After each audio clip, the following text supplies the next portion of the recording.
تفسیر الہکم الہ واحد، الہ تمہارا، معبود تمہارا ایک ہی معبود ہے، کوئی اور اس جیسا نہیں، کوئی دوسرا نہیں، اکیلا ہے وہ۔ فالذین، پس وہ لوگ، لا یؤمنون، نہیں وہ ایمان رکھتے، بالآخرۃ، آخرت پر، قلوبہم، ان کے دل، منکرۃ، انکاری ہیں، انکار کرنے والے ہیں۔ منکرہ کا مصدر انکار ہے، اور منکر مفعل کے وزن پر ہے، انکار کرنے والا۔ کس چیز کا انکار کرنے والے؟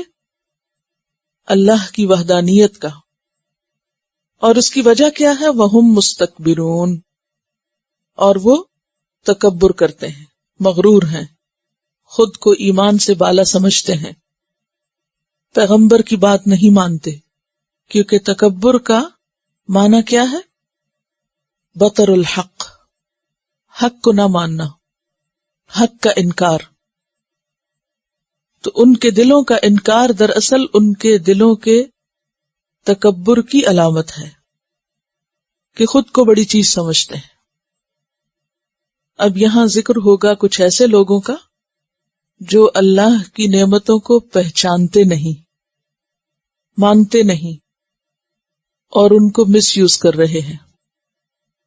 اللہ نے ہمیں آنکھیں دی دیکھنے کو، غور کرنے کو، کان دیے سننے کو، سمجھنے کو، دل دیے، لیکن جو لوگ ان نعمتوں سے فائدہ نہ اٹھائیں اور کائنات میں بکھری ہوئی نعمتوں کو دیکھ کر بھی یہ نہ جانے کہ یہ کس نے دی ہیں، تو ایسے لوگ وہی ہو سکتے ہیں جن کے دلوں میں تکبر ہے، اور وہ انہیں حق کو قبول کرنے سے روک رہا ہے۔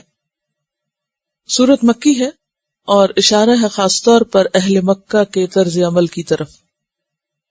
ان کا کہنا یہ تھا کہ یہ کیسا پیغمبر ہے، اس نے ہمارے سارے الہوں کو چھوڑ کر صرف ایک الہ کا عقیدہ ہمیں بتایا ہے۔ یہ تو بڑی حیرت کی بات ہے۔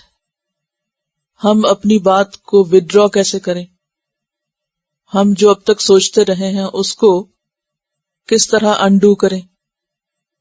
سورۃ صاد آیت 5 میں آتا ہے اجعل الآلہۃ الہا واحدا ان ھذا لشیء عجاب، کیا اس نے سارے الہوں کا بس ایک ہی الہ بنا دیا؟ یہ تو بڑی عجیب چیز ہے۔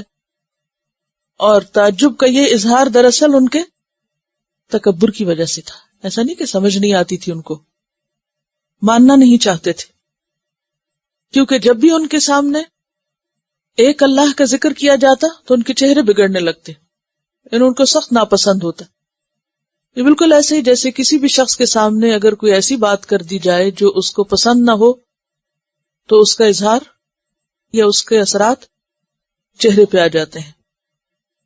اسی کے بارے میں سورۃ الزمر 45 میں فرمایا وَإِذَا ذُكِرَ اللَّهُ وَحْدَهُ اشْمَأَزَّتْ قُلُوبُ الَّذِينَ لَا يُؤْمِنُونَ بِالْآخِرَةِ وَإِذَا ذُكِرَ الَّذِينَ مِن دُونِهِ إِذَا هُمْ يَسْتَبْشِرُونَ، کہ جب ایک اللہ کا ذکر کیا جاتا ہے تو ان کے دل انکار کرتے ہیں، اور جب اس کے سوا اوروں کی بات کی جاتی ہے تو خوش ہو جاتے ہیں، کھل اٹھتے ہیں۔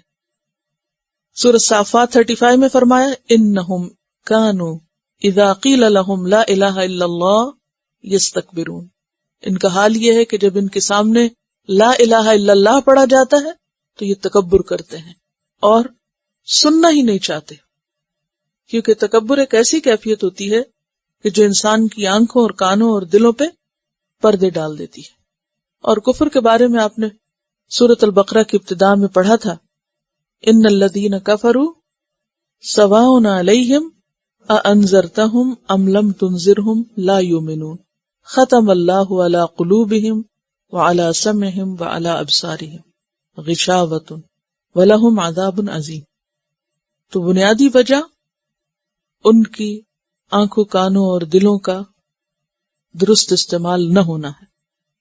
لا جرم، نہیں کوئی شک، بے شک، ان اللہ، بے شک اللہ تعالی، تاکید کے لیے لا جرم اور پھر ان، شک ہی نہیں کوئی اس میں، کہ اللہ تعالیٰ یعلم جانتا ہے کیا ما یسرون جو وہ چھپاتے ہیں، وما یعلنون اور جو وہ ظاہر کرتے ہیں. لہذا ان کو صرف ان کی ظاہری نہیں بلکہ اندر کی باتوں پر بھی سزا ملے گی، کیونکہ اللہ تو سب کچھ جانتا ہے، ان کے دلوں کا حال جانتا ہے. انہ لا یحب المستکبرین، بے شک وہ تکبر کرنے والوں کو پسند نہیں کرتا. جو غرور نفس کا شکار ہیں اپنی بات کو بہت اہمیت دیتے ہیں اور حقیقت کے آگے سر نہیں جھکاتے، حقیقت کو مان کے نہیں دیتے. اور ان کا حال کیا ہے متکبرین کا، جو ان کی گفتگو میں بھی ظاہر ہے. کیسے؟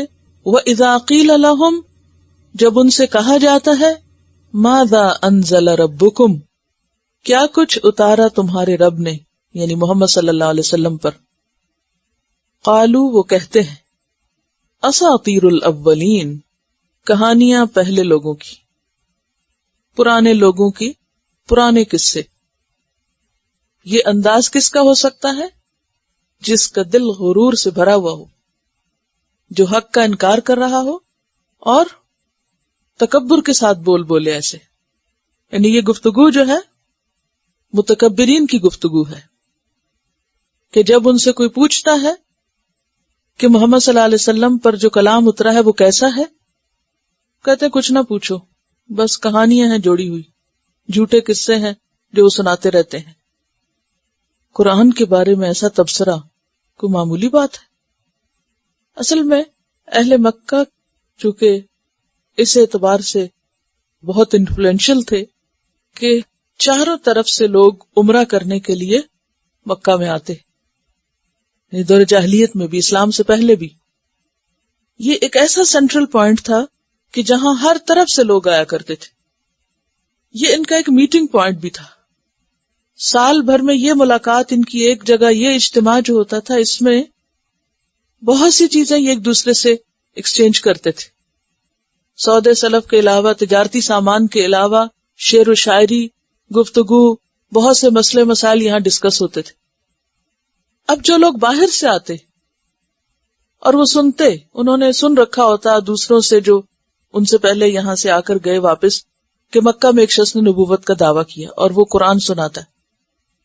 تو یہ جب یہاں آتے تو پوچھتے. اور جیسے کہ پہلے میں نے آپ کو بتایا تھا کہ حج کے موقع پر ایک دفعہ انہوں نے کیا پلان کیا، ان کے 12 لوگوں نے، کہ 12 مختلف جگہوں پہ کھڑے ہو جائیں گے اور جو بھی قافلہ آئے گا اس کو آنے سے پہلے ہی بھٹکا دیں گے تاکہ وہ محمد صلی اللہ علیہ وسلم کے کلام سے کسی طرح متاثر نہ ہو.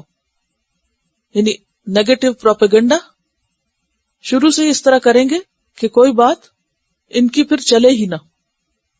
ہوتا ہی ہے نا کہ جو شخص پہلے کام شروع کر دیتا ہے، خواہ وہ اچھا کرے برا، تو جو دعویٰ کرنے والا ہوتا ہے، جو مدعی ہوتا ہے، عام طور پر وہ جیت جاتا ہے مقدمہ، کیونکہ دوسرے کو تو صفائی پیش کرنی پڑتی. اور ویسے بھی آپ دیکھیں کہ پہلی بات جو دل میں آ جاتی ہے پھر وہ زیادہ اثر کرتی ہے. مثلاً اگر آپ کو کوئی کسی کے بارے میں پہلے سے ہی بھٹکا دے یا غلط پروپیگنڈا کر کے آپ کو اس کے بارے میں متنفر کر دے، تو اب آپ اس شخص سے کیسے ملیں گے جس کو آپ پہلی دفعہ دیکھ رہے ہیں، پہلی دفعہ رہے ہیں، لیکن سنا ہوا اس کے بارے میں اٹھ پٹانگ بہت کچھ ہے. ایک امیج بنا کر، ایک خاص سوچ کے ساتھ، اور بہت کانشیسلی اور ڈیفینسو انداز میں، اور پوری طرح ہر طرف سے جائزہ لیتے ہوئے کہ کہیں سے کوئی چیز پکڑی جائے. تو انہوں نے آپ کے خلاف یہ طریقہ کار اختیار کیا کہ لوگوں سے باہر و باہر ہی معاملہ طے کر لیتے اور ان کو آپ کے خلاف ایک بہت نیگیٹو قسم کا امیج دیتے، ان کے ذہنوں میں ایک بالکل منفی تصویر آپ کی بٹھاتے. اور آپ دیکھیں کہ آج کے دور میں بھی اسلام کے بارے میں منفی پروپیگنڈا زیادہ ہوا، اور اس کے نتیجے میں خود مسلمان بھی اسلام سے متنفر ہو گئے. یعنی دوسروں کی بات تو چھوڑیے، اپنوں کے اندر بھی یہ بات آ گئی کہ وہ اسلام سے بدگمان سے ہیں، بدظن سے ہیں، اور شیطان کا تو کام ہی یہی ہے. بہرحال اب کیا کہ دوسرے جب ان سے پوچھتے، کیونکہ ان کی ویسے بھی ایک دھاک بیٹھی ہوئی تھی، ایک سرداری کا مقام ان کو حاصل تھا، لوگ ان کی باتیں سنتے تھے، ان کے مشوروں پہ عمل کرتے. تو جب وہ ان سے پوچھتے کہ تمہارے رب نے کیا اتارا ہے، قالوا اساطیر الاولین، کہتے وہ پرانی کہانیاں، کوئی نئی چیز نہیں ہے، معلوم ہے باتیں جو کچھ بھی ہے، کوئی ایسی خاص چیز نہیں. اب آپ دیکھیے کہ اگر کوئی کسی کے بارے میں یہ کہہ دے، مثلاً بعض اوقات کوئی اسکالر آتا ہے، ایک شخص سن کے آتا ہے، پوچھتے اچھا کیا سنا، کیسا لگا، وہ سنا ہوا پہلے، وہی باتیں. اب وہ جو ایک جانے کا ارادہ کر رہا ہو، اس کے اگلے سیشن وہ کیا کہے گا، چھوڑو پرے، کیا سننا. اب وہ خود نہیں سوچے گا کہ مجھے خود سن کے فیصلہ کرنا چاہیے، وہ پرانی باتیں، وہی باتیں دہرائی جا رہی ہیں. بات یہ کہ دین تو وہی ہے، ہر ایک الگ طریقے سے پریزنٹ کرتا ہے، فیکٹس تو وہی ہوتے ہیں. آپ بھی کوئی نئی بات تو نہیں لائے تھے، باتیں وہی تھی جو پچھلے پیغمبروں نے بتائی، صرف فرق کس چیز کا تھا، انداز فرق تھا، طریقہ کار فرق تھا. اب یہاں چونکہ قرآن پاک میں بہت سی ایسی کہانیاں آپ کو ملیں گی قوم نوح، عاد، سمود اور دیگر اقوام کے بارے میں، جو تورات میں، انجیل میں بھی ملیں گی، اور پھر آپ صلی اللہ علیہ وسلم پر بھی وہ اتاری گئی، کیونکہ ان عبرت کے واقعات سے لوگوں کو سمجھایا جائے. وَذَكِّرْهُمْ بِأَيَّامِ اللَّهِ، اگر موسیٰ علیہ السلام کو اللہ تعالیٰ نے کہا کہ پچھلی قوموں کے حالات سنا کے ان کو خبردار کرو، یاد دہانی کراؤ، تو اس کا مطلب ہے کہ موسیٰ علیہ السلام کے پاس بھی وہ تاریخ موجود تھی جو آپ کو دی گئی دوبارہ. اسی لیے اب بھی آپ دیکھیں گے کہ بہت سا لٹریچر جو بائبل کی کہانیاں وغیرہ جو پیغمبروں کے حالات ہیں، ان میں بہت سی ریزمبلنس پائیں گے آپ، جو قرآن پاک میں آتا ہے. تو اس لیے ان کو کیا کہنے کا موقع مل گیا، وہ پرانے قصے ہیں. حالانکہ آپ دیکھیے کہ قصہ کہانی ایک ایسی چیز ہوتی ہے جس میں انسان کو ہمیشہ دلچسپی ہوتی، اور سکھانے کے لیے کہانی جو کردار ادا کرتی ہے کسی بھی چیز کی تعلیم کے لیے، تو آج بھی آپ دیکھیں کہ موسٹ ماڈرن میتھڈ ہے سٹوری ٹیلنگ. ہر چیز کی سٹوری بنا دینا، نہ صرف یہ کہ بچوں کے لیے بلکہ بڑوں کے لیے. آپ دیکھیں کہ عمر کا کون سا حصہ ایسا ہے جس میں کہانی اچھی نہ لگتی ہو کسی کو. بڑے بوڑھوں کو بھی آپ دیکھیں ٹیلی ویژن کے آگے بیٹھے رہیں گے، ڈرامہ دیکھنے کا شوق سب سے زیادہ ہوگا، حالانکہ کہانی ہے.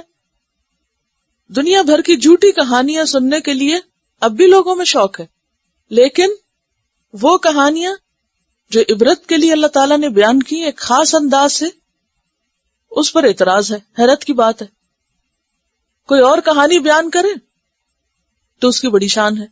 آج بھی آپ دیکھیں انگلش لٹریچر جب آپ پڑھتے ہیں تو کس طرح سکھاتے ہیں، کیا پڑھاتے ہیں آپ کو. آپ میں سے کسی نے لٹریچر میں ماسٹر کیا ہوگا یا پڑھا ہوگا کسی بھی لیول پر، کیا پڑھا؟ سارا کچھ کہانیاں ہی تو تھیں، یا کچھ اور بھی تھا؟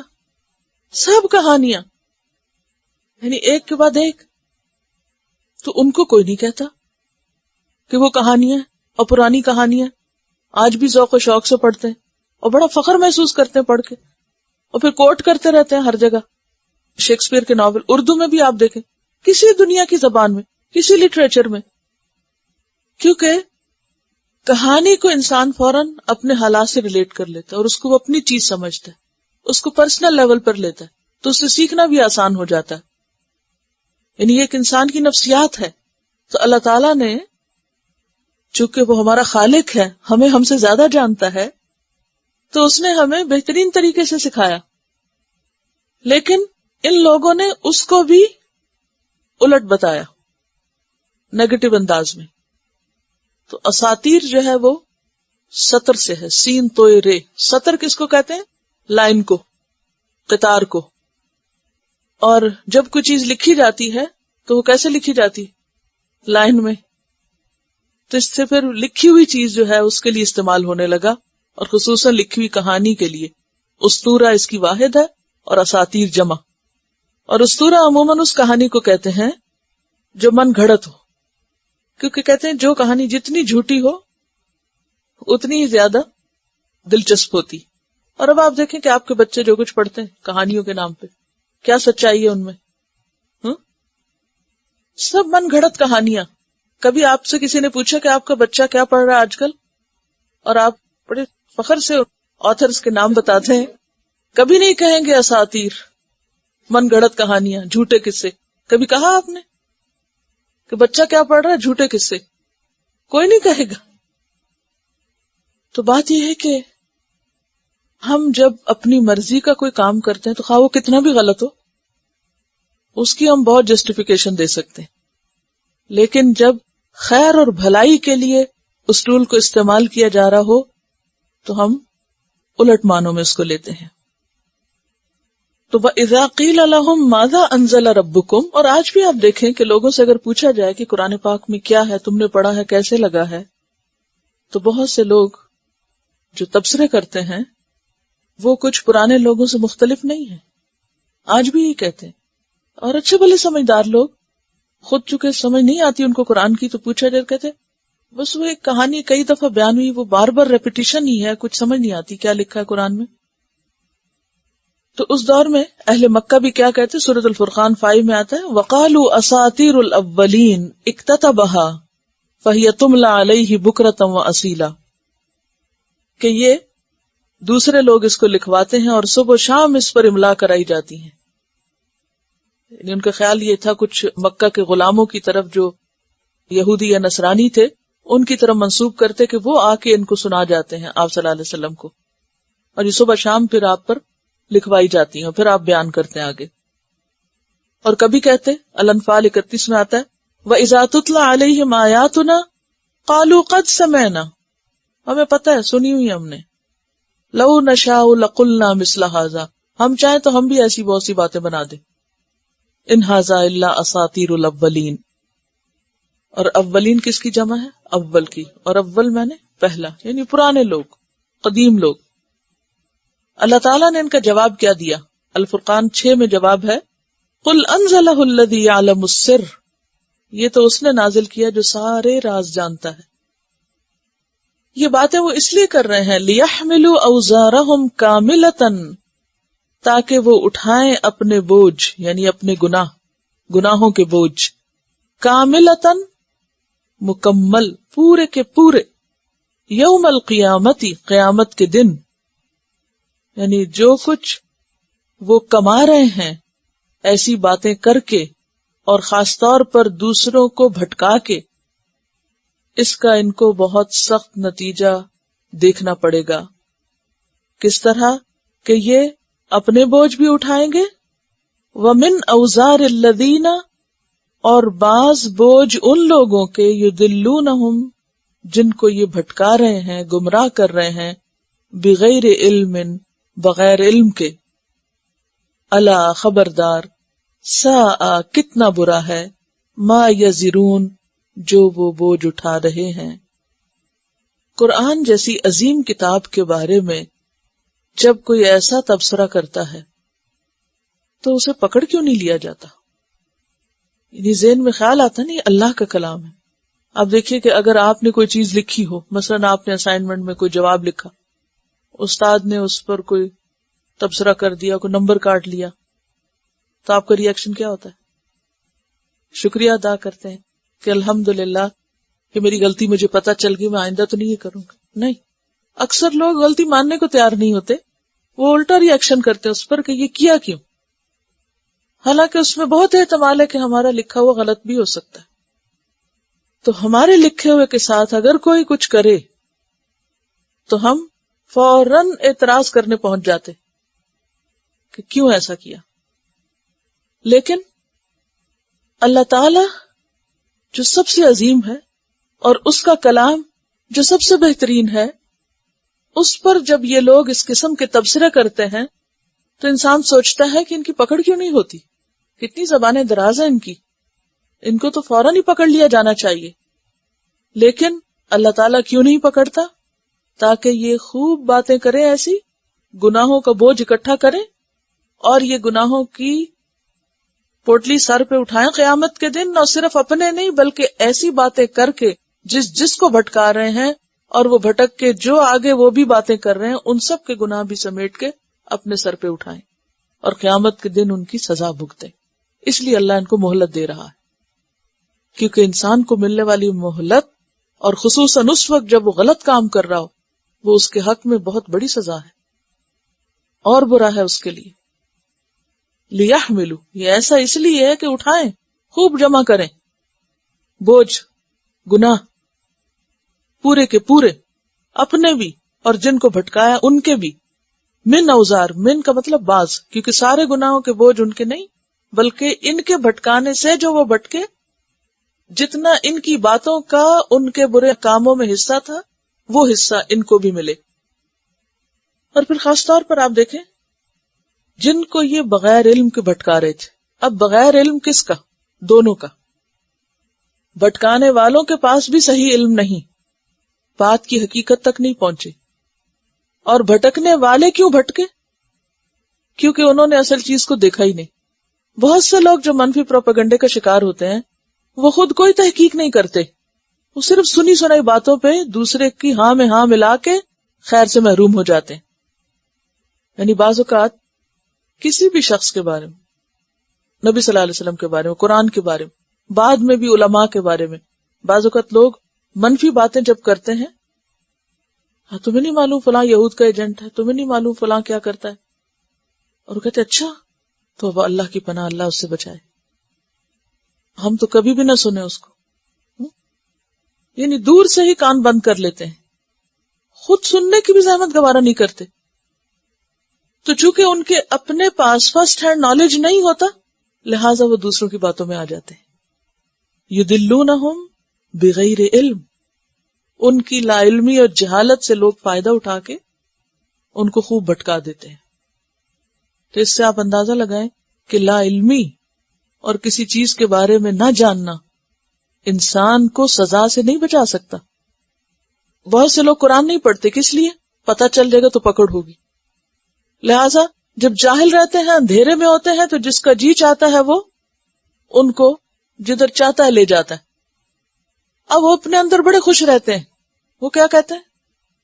ہمارا تو کوئی قصور ہی نہیں، یہ تو ساری پکڑ ان کی ہوگی جو ہمیں بھٹکا رہے ہیں. فلاں عالم نے یہ کہا لہٰذا اسی کی پکڑ ہوگی، ہماری تو نہیں ہوگی نا. شکر ہے. نہیں، یہ غلط فہمی ہے، پکڑ ہوگی.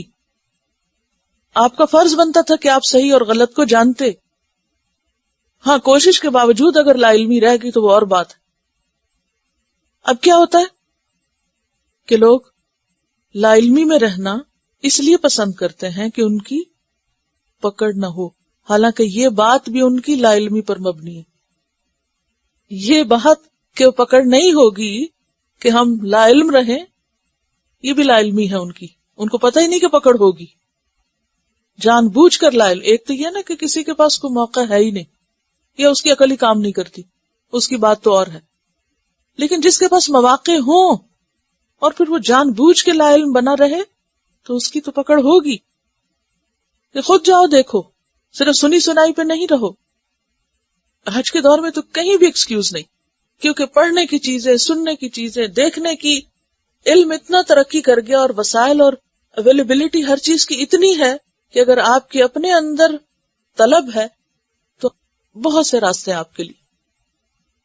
یعنی قانون کو نہ جاننا ایکسکیوز نہیں ہے، کوئی چھوڑ نہیں دیا جاتا. دنیا میں بھی ایسے ہی ہوتا ہے کہ اگر آپ کو پڑھی ہوئی بھی کوئی چیز بھول گئی اور آپ غلطی کر بیٹھے تو وہ یہ نہیں کہیں گے کہ اچھا کوئی بات نہیں، انسان ہے نا، بھول ہو جاتی ہے، خیر ہے. نہیں، اگر آپ اللہ کی باقی نعمتیں استعمال کر رہے ہیں تو یہ جو نعمت ہدایت ہے، نعمت قرآن ہے، صرف اسی کو حاصل کرنے اور اسی کو لینے میں مشکل ہے. تو ان کی جہالت کی وجہ یدلونہم بغیر علم. اور آپ دیکھیے قرآن پاک میں اس مضمون کو بارہا دہرایا گیا کہ انہم اتخذوا الشیاطین اولیاء من دون اللہ ویحسبون انہم مہتدون. بہت سے لوگوں نے شیطانوں کو دوست بنا رکھا اور وہ سمجھتے ہیں کہ بالکل ہدایت یافتہ ہیں. پھر اسی طرح قل هل ننبئکم بالاخسرین اعمالا الذین ضل سعیہم فی الحیاۃ الدنیا وہم یحسبون انہم یحسنون صنعا. کہ بہت سے لوگ دنیاوی زندگی میں کامیابی اور ترقی کی کوششیں کرتے کرتے اسی میں ہی گم ہو کے رہ جاتے ہیں اور وہ سمجھتے ہیں کہ سب اچھا کر رہے ہیں، حالانکہ وہ سب سے بڑھ کے خسارے میں ہے. لا علمی انسان کو سب سے زیادہ نقصان دیتی ہے. اور پھر آج دنیا میں ہم مطمئن ہو کے بیٹھے ہیں لا علمی کو نعمت سمجھ کے. ایسے لوگ لا علم رہنا یا جاہل رہنا اپنے حق میں کیا سمجھتے ہیں؟ بہت اچھا ہے، ہم زیادہ عقل مند ہیں. یہ بے وقوف ہیں جو جان کے پھنس رہے ہیں. لا علم رہنے کو ایکسکیوز سمجھتے ہیں نا اپنے لیے. لیکن قیامت کے دن جب وہ سارے حقائق سامنے آ جائیں گے جن کو وہ جاننا نہیں چاہتے تھے تو کیا ہوگا؟ قرآن پاک میں آتا ہے وَبَدَا لَهُم مِّنَ اللَّهِ مَا لَمْ يَكُونُوا يَحْتَسِبُوا، کہ اللہ کی طرف سے وہ باتیں ان کے سامنے کھلیں گی مرنے کے بعد کہ جس کا انہوں نے کبھی سوچا بھی نہ تھا، جو ان کے گمان میں بھی نہیں گئی تھی. میں کبھی کسی کے بارے میں سنتی ہوں نا کہ فلاں شخص کفر پہ مر گیا یا جہالت میں مر گیا، تو مجھے مرنے کا تو افسوس ہوتا ہی ہے کسی کے بھی سن کے، کیونکہ موت ایک ایسی چیز ہے، بہت بڑا لاس ہے. لیکن زیادہ دکھ اور افسوس اس بات پہ ہوتا ہے کہ اس نے تو کبھی سوچا بھی نہیں ہوگا کہ قبر میں کیا کیا ہونے والا ہے، آخرت میں کیا کیا ہونے والا ہے. اب وہ سارا کچھ اس وقت دیکھ رہا ہوگا، ایکسپیرینس کر رہا ہوگا، کیا گزر رہی ہوگی. یہ بالکل ایسی نا کہ ایک شخص مطمئن ہو کے کسی سڑک پہ جائے گاڑی لے کر اور اس کو پتہ ہی نہ کہ آگے کھڈا ہے. ایک مرتبہ ہم عمرے پر گئے تو ہم نے سوچا کہ جب حج پہ انسان جاتا ہے تو بہت رش ہوتا ہے، تو پورے مینا عرفات اچھی طرح دیکھا نہیں جا سکتا اس وقت نا. تو اب خالی ہے تو ذرا اچھی طرح ہر چیز کا جائزہ لیتے ہیں جا کے کیا کیا تھا. تو جب ہم جا رہے تھے تو وہاں پر گاڑیاں آپ کو پتہ کتنی تیز چلتی ہیں، تیز گاڑی جا رہی تھی اور ایک ایسی جگہ آئی کہ جہاں نہ کوئی باؤنڈری وال، نہ کوئی سائن، نہ کچھ، اور دیوار کے پار یعنی اس زمین کے پار گہری کھائی تھی. یوں لگا جیسے اچانک اللہ نے اس کو روک دیا، ورنہ خدا نہ خواستہ اگر چند لمحوں کی بات تھی کہ اس کے پار جاتے تو معلوم نہیں کہاں ہوتے. اس وقت جو شکر کا حال تھا بتا نہیں سکتی. سب بچے، پوری فیملی ہم ساتھ تھے ایک ہی گاڑی میں کہ ہم سب نیچے جا سکتے تھے، کیا ہوتا. اور بار بار پورا سفر راستے میں یہی خیال آتا رہا کہ ہم کہاں سے بچ کے لوٹ رہے ہیں. لیکن جہاں انسان جا ہی پڑے اس میں، تو قبر ایک کھائی کی طرح ہی ہے نا، جس کو پتہ ہی نہ ہو کہ اس میں ہے کیا کچھ. اور جب اسے دفن کیا جاتا ہے اور اندھیرے میں بند کر دیا جاتا ہے، پھر تنہا اکیلے، کوئی دوسرا ساتھ نہیں، کیا گزرتی ہوگی نا. کیونکہ جو اچانک آفت آتی ہے نا وہ زیادہ ہلا دینے والی ہوتی ہے. اور کچھ چیزوں کو تو آپ مقابلہ کر لیتے ہیں، لیکن اچانک آفتوں کا مقابلہ نہیں. کچھ چیزوں کے لیے پریپیئرڈ ہوتے ہیں آپ، لیکن جو چیز اچانک آ جائے تو آپ پریپیئرڈ بھی نہیں ہوتے، وہ زیادہ تکلیف دہ ہوتی ہیں. تو بہت سے لوگ آخرت سے غافل رہ کے بڑے خوش ہیں کہ اچھا ہمیں پتہ نہیں اور جواب حساب ہوگا ہی نہیں. نہیں، جس رب نے اتنی ساری نعمتیں دے دی وہ نہیں پوچھے گا کہ یہ سب کچھ کھا پی کے تم نے کیا کیا. دینے والے کو بھی پہچانا. لِيَحْمِلُوا أَوْزَارَهُمْ كَامِلَةً يَوْمَ الْقِيَامَةِ وَمِنْ أَوْزَارِ الَّذِينَ يُضِلُّونَهُمْ بِغَيْرِ عِلْمٍ أَلَا سَاءَ مَا يَزِرُونَ. کتنا برا بوجھ ہے جو وہ اکٹھا کر رہے ہیں.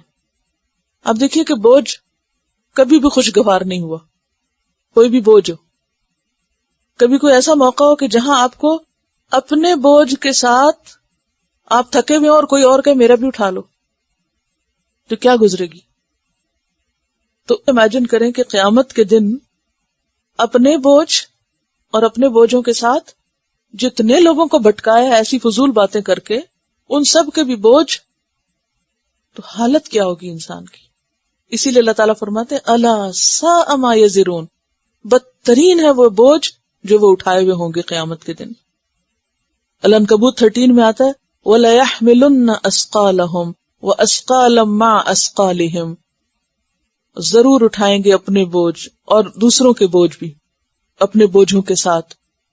وَلَيُسْأَلُنَّ يَوْمَ الْقِيَامَةِ، اور قیامت کے دن ان سے ضرور پوچھا جائے گا اما کانوا یفترون، جو کچھ جھوٹ وہ گھڑ رہے تھے، جو جھوٹی باتیں انہوں نے بنا رکھی تھی. اور پھر آپ دیکھیے کہ ان لوگوں کا یہاں پر یعنی بعض جگہوں پر آتا ہے نا قرآن پاک میں کہ وَلَا تَزِرُ وَازِرَةٌ وِزْرَ أُخْرَى، کوئی کسی دوسرے کا بوجھ نہیں اٹھائے گا. لیکن یہاں کہا جا رہا ہے کہ ان کو دوسروں کا بوجھ اٹھانا پڑے گا. تو اس کی وجہ کیا ہے؟ اس کی وجہ یہ ہے کہ جو شخص ایسا غلط کام کرتا ہے جس کا اثر اس کی اپنی ذات تک ہے، تو اس کا تو بوجھ اپنے ہی اوپر ہوگا، اپنی غلطی کا بوجھ خود اٹھائے گا. لیکن اگر کوئی شخص ایسے کام کر رہا ہے کہ جس کے ذریعے وہ دوسرے لوگوں کو بھی متاثر کر رہا ہے، ان کو بھی بھٹکا رہا ہے اپنے ساتھ، تو اس کا بوجھ ڈبل ہو جائے گا. کیونکہ وہ چیزیں پھر ایک جنریشن تک بھی نہیں رہتی، بعض اوقات چین چل پڑتی ہے آگے سے آگے. یعنی ایک دلال کا اور ایک ادلال کا. دلال ہوتا ہے خود بہکنا اور ادلال ہوتا ہے دوسروں کو بہکانا.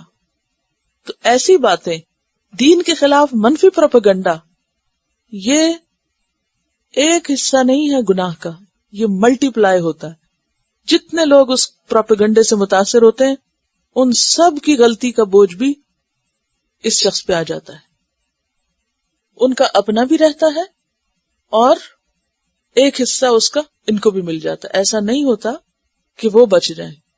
غلط کرنے والے اپنی غلطی کا بھی مزہ چکھتے ہیں اور جنہوں نے بھٹکایا ان کو بھی ایک حصہ تحفہ بھیجتے ہیں اپنی گمراہی کا. اس میں آپ دیکھیے کہ ایک حدیث ہے، یہ کتاب ہے نا رب زدنی علما، یہ آپ کے پاس ہوگی گھر میں. تو اس میں آپ دیکھیے کہ پیج ہے 38. جی، اس میں ایک حدیث ہے. سیدنا جریر کہتے ہیں کہ ہم ایک روز ابتدائے دن میں، یعنی اس دن کے شروع کے حصے میں، نبی صلی اللہ علیہ وسلم کی خدمت میں حاضر ہوئے. ایک قوم ننگے بدن کمبل یا عبا لپیٹے گلے میں تلواریں ڈالے آئی. ان میں سے اکثر مضر قبیلے سے تھے، بلکہ سبھی مضری تھے. یعنی ان کا حال دیکھے کہ صرف ایک کپڑا جسم پر. آپ کا چہرہ متغیر ہو گیا، یعنی تکلیف اور دکھ کی وجہ سے، بوجہ اس کے کہ آپ نے ان پر فاقے کا اثر دیکھا. آپ گھر کے اندر داخل ہوئے، پھر باہر نکلے.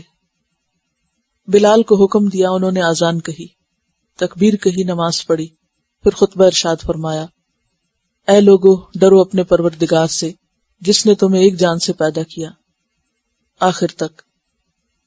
اور سورۃ حشر کی آیت، اللہ سے ڈرو اور چاہیے کہ آدمی اس چیز کو دیکھے جو اس نے کل کے لیے آگے بھیجی ہے.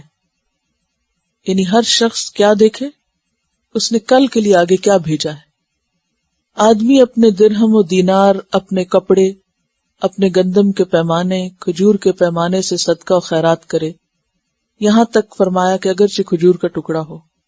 راوی کہتے ہیں کہ انصار کا ایک آدمی یہ سنتے ہی تھیلی لایا.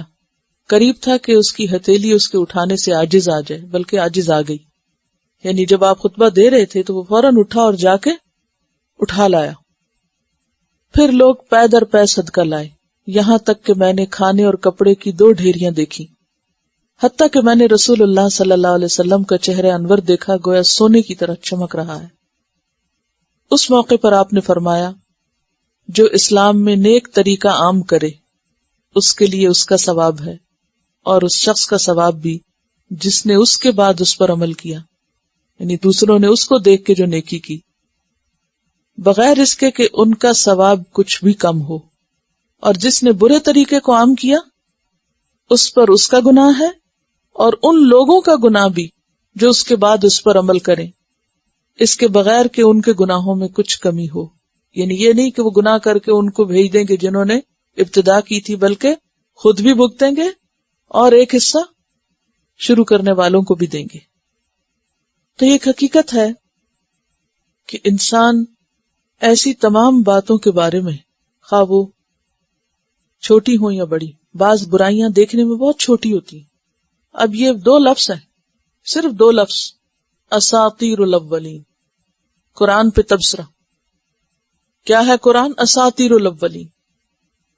اب یہ بات 2 لفظ آنے والے کو بھٹکا سکتے ہیں. اچھا پھر کیا پڑھنے کا فائدہ؟ اچھا اسی طرح بعض اوقات ہم لوگ بے سوچے سمجھے قرآن کے بارے میں یا پڑھنے پڑھانے کے بارے میں ایسی باتیں کرتے ہیں جس سے دوسرے لوگ ڈر جاتے ہیں. مثلا بعض طالب علموں کو میں نے دیکھا ہے کہ وہ کہتے ہیں ابھی بڑا مشکل ہے پڑھنا، جو سب شروع کر بیٹھے ہیں، اب نبھانا تو ہے لیکن مشکل ہے. اب جو ان کو سنتا ہے وہ کہتا ہے اچھا یہ اتنا ہی مشکل ہے، اسائنمنٹس بہت ملتی ہیں اور ہر ہفتے ٹیسٹ ہوتا ہے۔ اب کیا ہے، ہمارا یہ کال بڑی معصومیت کا کال ہے، لیکن جو نیا شخص ہے اس کے لیے کیا ہے، رستہ بند، کہ تم نہیں غلطی کرنا جو میں کر چکا، اور کوئی خیر اور بھلائی کی بات ہم نہیں بولتے کہ جس سے دوسرے کا شوق ابھرے کہ نہیں کوئی نہیں، مشکل ہے مگر ہر مشکل کے ساتھ آسانی بھی ہے۔ تو ہمیشہ اس بات کے حریص رہیں کہ ایسی نیکیوں کا آغاز کریں کہ جس سے دوسرے لوگ بھی حصے دار ہو جائیں، ان کی بھلائی آپ کریں اور ان کے بدلے میں اللہ آپ کو بھلائی سے نوازے گا۔ قد مکر الذین من قبلہم، تحقیق چال چلی تھی ان لوگوں نے جو ان سے پہلے تھے۔ کن کی طرف اشارہ؟ نمرود کی طرف، فرعون کی طرف، اور ہر قوم کے بگڑے ہوئے لوگوں کی طرف۔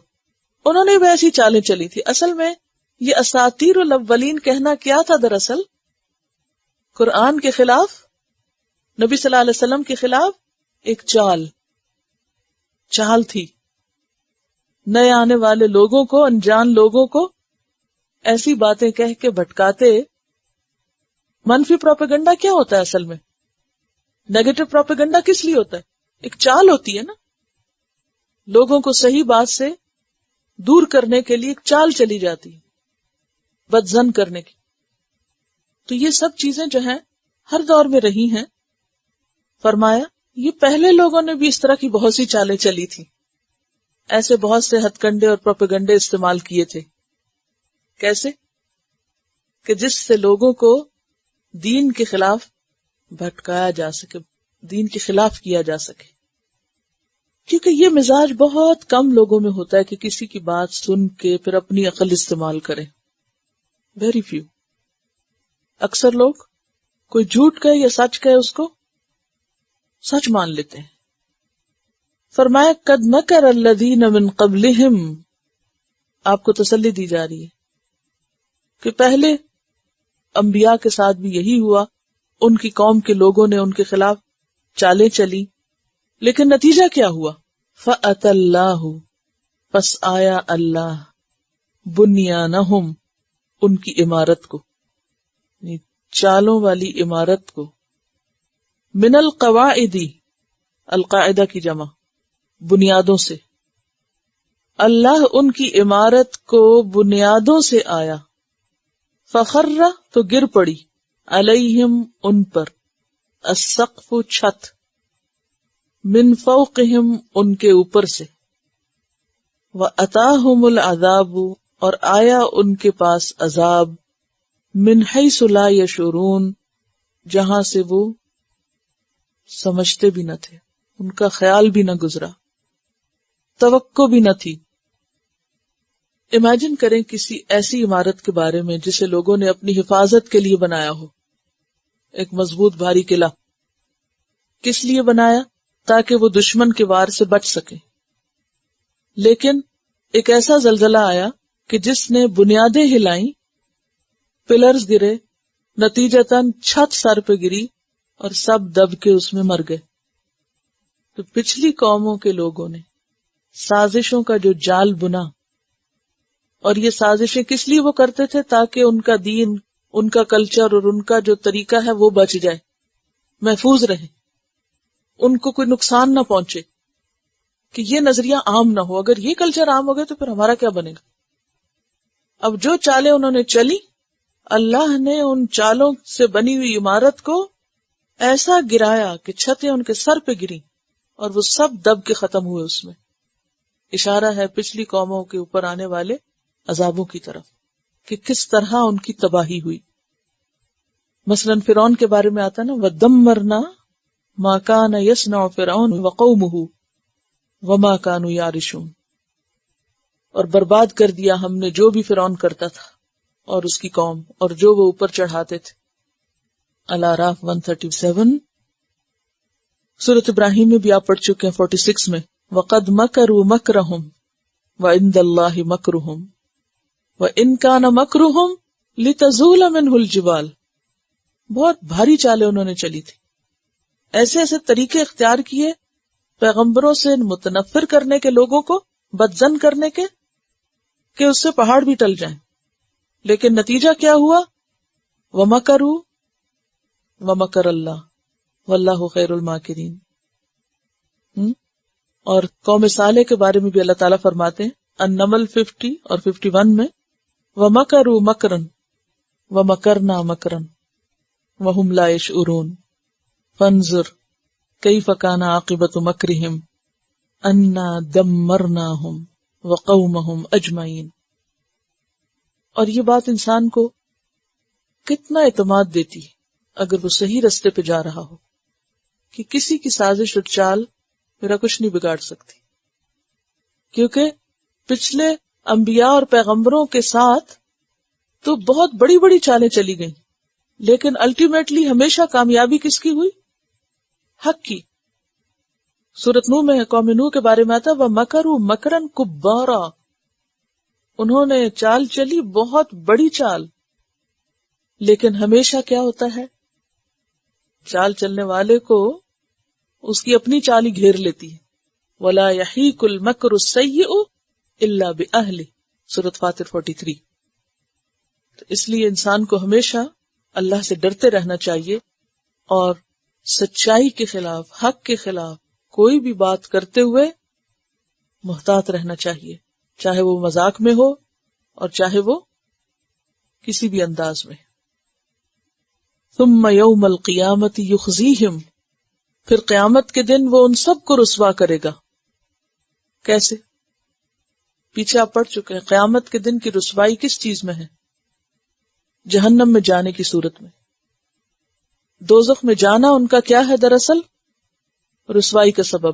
کہاں پڑھا تھا، کچھ یاد ہے؟ سورۃ آل عمران میں ربنا انک من تدخل النار فقد اخزیتہ وما للظالمین من انصار، کہ جس کو تو نے آگ میں داخل کیا وہ تو رسوا ہو گیا. ثم یوم القیامت یخزیہم ویقول، اور وہ کہے گا، کون؟ اللہ تعالی. کیا؟ اینا شرکائی، کہاں ہے میرے شریک؟ الذین، وہ جو کنتم تشاقون فیہم، تم مخالفت کرتے تھے ان میں.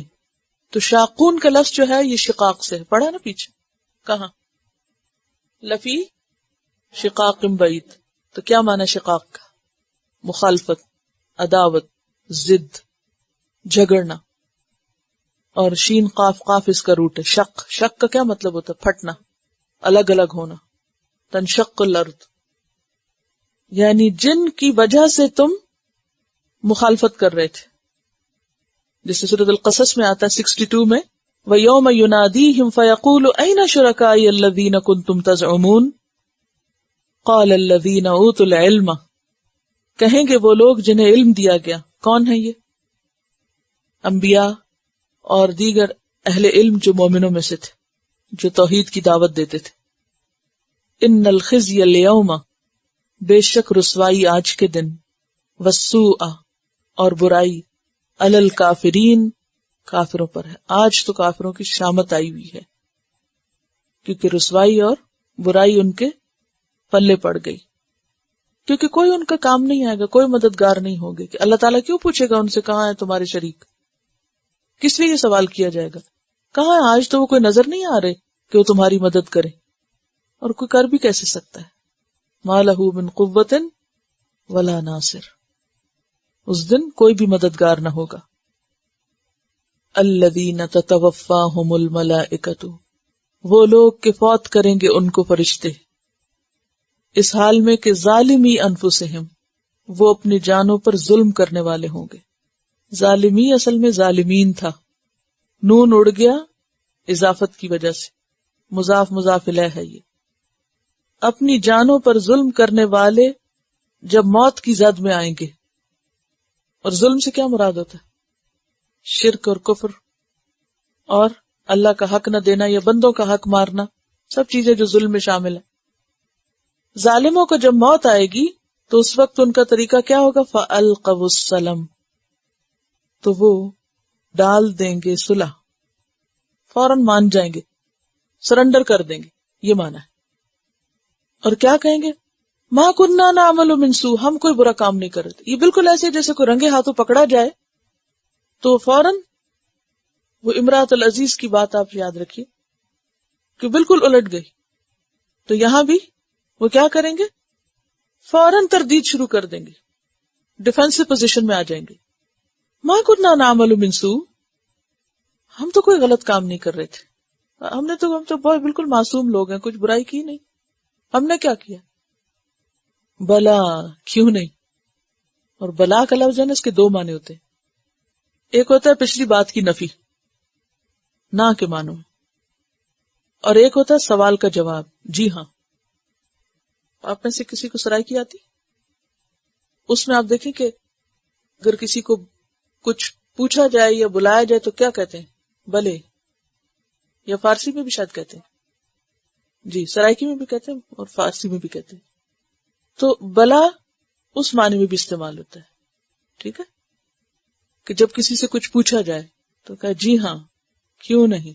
ان اللہ، بے شک اللہ تعالی، علیم، کس کے وزن پر ہے؟ فعیل کے، خوب جاننے والا ہے. کیا؟ بما کنتم تعملون، جو کچھ تم عمل کرتے رہے، تمہارے اعمال سے خوب واقف ہے. اب ذرا اپنے دماغ میں ایک تصویر کھینچیے ایک ایسے شخص کی کہ جس نے ساری زندگی اللہ کی نافرمانی کی اور اس کی موت کا وقت آ گیا. تو کیا ہوتا ہے؟ جو ہی فرشتے آتے ہیں اور سختی سے معاملہ کرتے ہیں اس کے ساتھ، تو وہ بالکل اپنے گناہوں اور غلطیوں کو نگیٹ کرتے، کہتے میں نے تو کچھ نہیں کیا، میرا تو کوئی قصور نہیں، وہ تو فلاں بھٹکا رہا تھا مجھے، فلاں کر رہا تھا ایسے. اور پھر فوراً ان کے ساتھ ایسی باتیں کرے کہ جیسے اس سے بڑھ کے کوئی وفادار ہی نہیں. ہم تو جی سرکار آپ جو کہیں گے ماننے کو تیار ہے، جی حضوری کرنے لگے. یعنی اگر کسی پولیس افسر کے ساتھ کوئی مجرم جی حضوری کرے تو کیا نتیجہ نکلے گا؟ آپ نے دیکھو گے نا، کبھی ریڈ کرتی ہے پولیس اور اچانک جا مجرموں کو پکڑتی، وہ کہیں گے نہیں ہم تو کچھ نہیں کر رہے تھے، آپ کو غلط فہمی ہوئی ہے. لیکن ان کی یہ بات قبول نہ ہوگی، مانی نہ جائے گی، سنی نہ جائے گی. اور قیامت کے دن تو یہ لوگ قسمیں کھا کھا کے کہیں گے واللہ ربنا ما کننا مشرکین. مشرک قسمیں کھائیں گے، اللہ کی قسم جو ہمارا رب ہے ہم نے تو شرک کیا ہی نہیں. دنیا میں جھوٹے تھے، وہاں بھی جھوٹ. سورۃ النحل میں ہی آتا ہے وَضَلَّ عَنْهُمْ مَا كَانُوا يَفْتَرُونَ، وہ جھوٹ جو وہ گھڑتے تھے وہ بالکل گم ہو جائیں گے ان سے. اور ویسے بھی آپ دیکھیں کہ موت کے وقت کا ایمان جو ہے فائدہ نہیں دے گا. اس کی زبردست مثال کس میں؟ فرعون میں. فرعون کی جب موت آئی تو کیا کہا اس نے؟ میں موسیٰ کے رب پہ ایمان لاتا ہوں، اس رب پہ جس پہ بنی اسرائیل ایمان لائے، میرا بھی وہی رب ہے. اللہ تعالیٰ نے فرمایا اب اس وقت، پہلے خوب فساد کیے تم نے، اب تم کہتے ہو میں مومن ہوں. تو آیت کا مطلب یہ خلاصہ یہ ہے کہ کسی بھی شخص کو موت کے وقت ایمان لانا، سرنڈر کرنا، اطاعت کرنا، فرما برداری کرنا، بھیگی بلی بننا کوئی فائدہ نہ دے گا، کچھ فائدہ نہ دے گا. ان کی کوئی مسکینی اور کوئی بھی ان کی عاجزی فرشتوں کو ہرگز متاثر نہیں کرے گی، وہ بالکل نہیں سنیں گے. فَلَمْ يَكُ يَنْفَعُهُمْ إِيمَانُهُمْ لَمَّا رَأَوْا بَأْسَنَا، جب ہمارا عذاب انہوں نے دیکھا تو ان کے ایمان لانے نے ان کو کچھ فائدہ نہ دیا. گویا موت کے وقت توبہ یا ایمان قابل قبول نہیں. دیکھیں ایمان دراصل اس کیفیت کا نام ہے جو انسان کے اندر ایسا یقین ہو کہ پھر انسان کا عمل بدل جائے.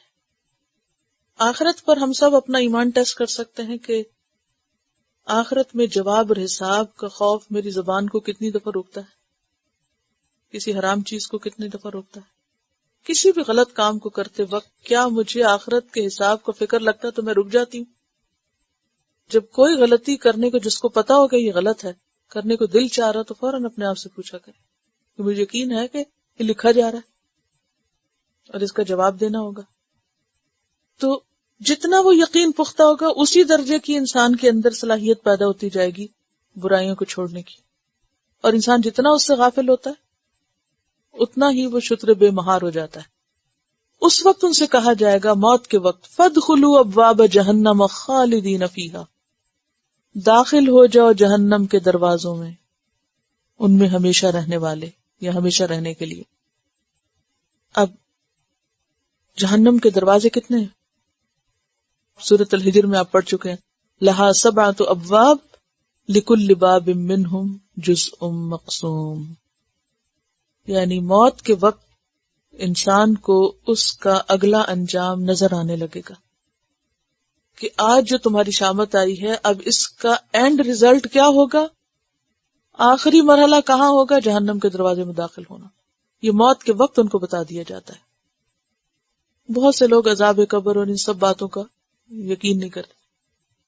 اب آپ دیکھیے کہ فرشتوں کی یہ گفتگو مرنے والے کے ساتھ کون سنتا ہے؟ کوئی بھی نہیں سنتا. ایک ایسی خاموش سی ساری کیفیت چل رہی ہوتی ہے کہ آس پاس والوں کو خبر بھی نہیں ہوتی. فَلَبِئْسَ مَثْوَى الْمُتَكَبِّرِينَ، کتنا برا ٹھکانہ ہے متکبرین کا، کتنی بری جگہ ہے وہ تکبر کرنے والوں کے لیے. مسوا جو ہے ظرف مکان ہے، دیر تک ٹھہرنے کی جگہ. لا يقضى عليهم فيموتوا ولا يخفف عنهم من عذابها، کہ جہنم میں کسی کا فیصلہ نہیں چکایا جائے گا کہ وہ ختم ہی ہو جائے، اور نہ ہی عذاب میں کسی قسم کی کوئی کمی کی جائے گی. اس کے برعکس وقیل للذین اتقوا، اور کہا جائے گا ان لوگوں سے جنہوں نے تقوی کیا، جو بچتے رہے شرک سے، کفر سے، گناہوں سے. ماذا انزل ربکم، تمہارے رب نے کیا نازل کیا؟ قالوا خیرا، کہیں گے ہر اچھی چیز، خیر، بھلائی. جب ان سے کہا جاتا ہے تو کیا کہتے ہیں؟ اساطیر الاولین. اور تقوی والے کیا کہتے ہیں؟ ایک ایک لفظ اور حرف میں خیر ہی خیر ہے، یہ خیر کا خزانہ ہے. هو خیر مما یجمعون، بہتر چیز، بھلائی. اصل میں خیر جو ہے ہر فائدہ مند چیز کے لیے آتی.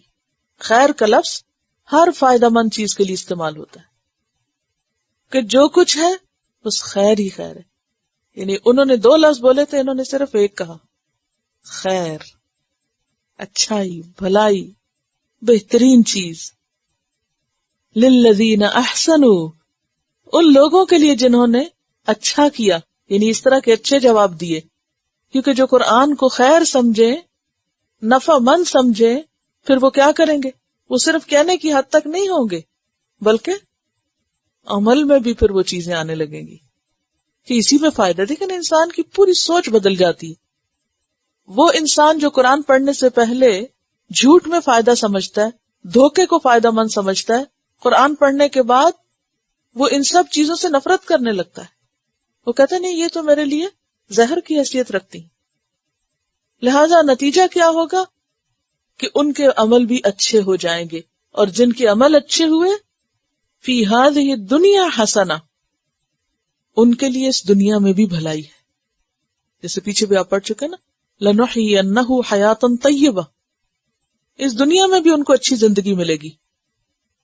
للذین احسنوا فی ہذہ الدنیا حسنہ، ان لوگوں کے لیے جنہوں نے اچھا جواب دیا، اچھا کیا، اس دنیا میں بھی اچھائی ہے. یا پھر سٹاپ کیجئے، للذین احسنوا فی ہذہ الدنیا حسنہ، یعنی جنہوں نے دنیا میں اچھے کام کیے ان کے لیے آخرت میں بھلائی ہے. اور حقیقت یہ ہے کہ دنیا اور آخرت دونوں کی بھلائی انسان کو نصیب ہوتی ہے. اور حسنہ بھی کیا ہوتی؟ ہر وہ نعمت جو انسان کو اس کی جان، بدن یا اس کے حالات میں حاصل ہو. حسنہ کیا ہے؟ بھلائی. کون سی بھلائی؟ جو آپ کی ذات، آپ کے جسم، آپ کے سراؤنڈنگ، آس پاس آپ کے جو حالات ہیں، ان سب میں کوئی بھی جو آپ کو نعمت ملی ہے.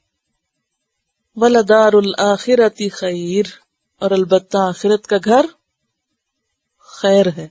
کیوں؟ اس لیے کہ انہوں نے قرآن کو کیا سمجھا؟ خیر. جب انہوں نے خیر کہا تو ان کے نصیب میں بھی کیا لکھا گیا؟ خیر. اور آخرت کے گھر سے مراد جنت ہے یہاں. وَلَنِعْمَ دَارُ الْمُتَّقِينَ، اور البتہ کتنا اچھا گھر ہے متقین کا. ایسی ہے نا کہ جب میں اس کو پڑھتی ہوں تو بالکل مجھے ایسے لوگوں کے تبصرے یاد آتے ہیں جو کسی گھر کو دیکھ کے کہیں کتنا اچھا گھر ہے. اندر تو دور کی بات، باہر سے ہی دیکھ کے کیا کہیں. بعض لوگ گزرتے جاتے ہیں نا، کہیں بھی جا رہے ہوں، ادھر ادھر گھروں کو دیکھتے جاتے، کہتے وہ گھر کتنا اچھا ہے، کیا خوبصورت گھر ہے. تو جنت کا گھر بھی دیکھ کر لوگ کیا کہیں گے؟ کتنا اچھا گھر ہے متقین کا، کیا ہی خوبصورت گھر ہے. کیونکہ وہاں جب وہ دیکھیں گے جنت کو تو قرآن پاک میں آتا ہے وَإِذَا رَأَيْتَ ثَمَّ رَأَيْتَ نَعِيمًا وَمُلْكًا كَبِيرًا، بیونڈ امیجنیشن، کہ جب وہ دیکھیں گے وہاں تو دیکھیں گے نعمتیں ہی نعمتیں اور بہت بڑی بادشاہت کا منظر. یعنی جیسے کسی بہت بڑے بادشاہ کا گرینڈ پیلس ہو. اب دنیا میں تو کوئی چیز اس جیسی ہے ہی نہیں کہ کسی کے ساتھ مثال دے کے آپ کو سمجھایا جائے، لیکن انسانی زبان میں کسی خوبصورت چیز کو جب کوئی دیکھا جاتا ہے تو اچھے گھر کے لیے کیا لفظ استعمال ہوتا ہے؟ پیلس، محل جیسا. نعیما و ملکن کبیرا، بہت بڑی بادشاہت. اور یہ ایک عام انسان کے لیے. اور حقیقت تو یہی ہے کہ کسی آنکھ نے دیکھا ہی نہیں. وَلَا تَعْلَمُ نَفْسٌ مَا أُخْفِيَ لَهُم مِّن قُرَّةِ أَعْيُنٍ، کسی شخص کو نہیں پتا کہ ان کے لیے آنکھوں کی ٹھنڈک کے، یعنی صرف دیکھنے کے لیے کیا کیا لذیذ چیزیں رکھی گئی ہیں، یعنی کتنی خوبصورت چیزیں. اور سب سے بڑھ کر یہ کہ امن. ان المتقین فی مقام امین، اور للذین احسنوا الحسنى وزیادہ. تو یہاں پر جنت اور اللہ کا دیدار دونوں چیزیں، سورۃ یونس 26. اور کس لیے احسن الحسنى ہے؟ بار بار قرآن میں آتا ہے من جاء بالحسنۃ فلہ خیر منہا، اور هل جزاء الاحسان الا الاحسان ویجزی الذین احسنوا بالحسنى. یہ جب آیتیں انسان پڑھتا ہے تو پھر نیکیوں سے بھی محبت ہونے لگتی ہے نا، اچھی بات. حالانکہ یہاں آپ دیکھیں صرف بات ہے، لیکن یہ وہ بات ہے جو انسان کی پوری زندگی کو لپیٹ لیتی ہے. ایک تبصرہ قرآن کے بارے میں اساطیر الاولین کہاں پہنچاتا ہے، اور دوسرا تبصرہ قرآن کے بارے میں خیرہ انسان کو کہاں لے جاتا ہے. کیونکہ انسان بولتا وہ ہے نا جو سوچتا ہے، اور جو سوچتا ہے پھر وہ بولتا ہے، اور جو بولتا ہے وہ انسان کے عمل کا حصہ بھی بنتا چلا جاتا ہے. اس لیے منفی گفتگو جو ہے اور منفی سوچ انسان کے لیے قاتل کی حیثیت رکھتی ہے. اور حقیقت یہ ہے کہ دنیا میں انسان کو جتنی بھی بھلائیاں مل جائیں آخرت کے مقابلے میں کچھ بھی نہیں. اور سب سے بڑی بات یہ ہے کہ والآخرۃ خیر وابقیٰ، ہمیشہ باقی رہنے والی ہے. سب سے بڑی اس کی خوبی یہ ہے. لیکن اس کے باوجود ہمارا حال کیا ہے؟ دنیا پہ مرے جاتے ہیں. بل تؤثرون الحیات الدنیا والآخرۃ خیر وابقیٰ ان ھذا لفی الصحف الاولی صحف ابراہیم و موسیٰ. یاد ہے وہ سبق جس میں آتا ہے زین للناس حب الشہوات، اور آخر میں کیا آتا ہے قل انبئکم بخیر من ذالکم، اس سے اچھی چیز بتاؤ للذین اتقوا عند ربہم جنات تجری من تحتها الانہار. لیکن یہ اسی کے لیے ہے جو تقوی اختیار کرے. آیت کے شروع میں بھی تقوی اور آخر میں بھی تقوی. اور تقوی جو ہے وہ انسان کی گفتگو پر بہت اثر انداز ہوتا ہے. جنات عدن، مزید پھر جنت کی بات، ہمیشہ رہنے کے باغات، یدخلونہا جن میں وہ داخل ہوں گے، تجری من تحتها الانہار جن کے نیچے نہریں بہ رہی ہوں گی. سورۃ محمد کی آیت 15 میں نہروں کی تفصیل ملتی ہے کہ کس طرح کا پانی ہوگا، کیسا شہد، شراب، دودھ. لہم فیہا ما یشاؤون، اور اس جنت میں ان کے لیے وہ سب کچھ ہے جو وہ چاہیں گے، ہر چیز. سورۃ قاف 35 میں آتا ہے لہم ما یشاؤون فیہا ولدینا مزید. انہیں وہ سب ملے گا جو وہ چاہیں گے، اور ہمارے پاس مزید بھی ہے. یہ مزید کیا ہے؟ للذین احسنوا الحسنی وزیادہ، اللہ کا دیدار، یہ مزید ہے. وفیہا ما تشتہیہ الانفس وتلذ الاعین وانتم فیہا خالدون وَلَكُمْ فِيهَا مَا تَشْتَهِي أَنفُسُكُمْ وَلَكُمْ فِيهَا مَا تَدَّعُونَ. جو طلب کرو گے، جو مانگو گے ملے گا. دنیا میں ایسا ہو ہی نہیں سکتا کہ آپ جو مانگے وہ ملے. کبھی تجربہ کیا اس کا کہ آپ جو مانگے ملے؟ دنیا میں نہیں ہو سکتا، اور کوئی دعویٰ بھی نہیں کر سکتا اس کا. یہ ان کے لیے ہے جو اس دنیا میں ہر وہ کام کرنے پہ تیار ہو جائیں جو اللہ چاہے. تو جواب میں پھر اللہ تعالیٰ بھی ان کی ہر وہ خواہش پوری کرے جو وہ چاہے. آج اللہ کی چاہت کو مد نظر رکھیں تو کل اللہ آپ کی چاہت کو مد نظر رکھے، اگرچہ وہ آخرت سے پہلے دنیا میں بھی بہت کچھ دیتا ہے. الذین، یہ کون ہے متقی لوگ؟ الذین، یہ وہ لوگ ہیں تتوفاہم الملائکہ، جن کو فرشتے فوت کرتے ہیں، طیبین، اس حالت میں کہ وہ طیب ہوتے، شجرۃ طیبہ. یعنی یہ متقی لوگ جب ان کی موت کا وقت آتا ہے تو ان کی حالت کیا ہوتی ہے، کنڈیشن کیا ہوتی؟ طیبین، طاہرین، پاکیزہ، عمدہ، صاف ستھرے.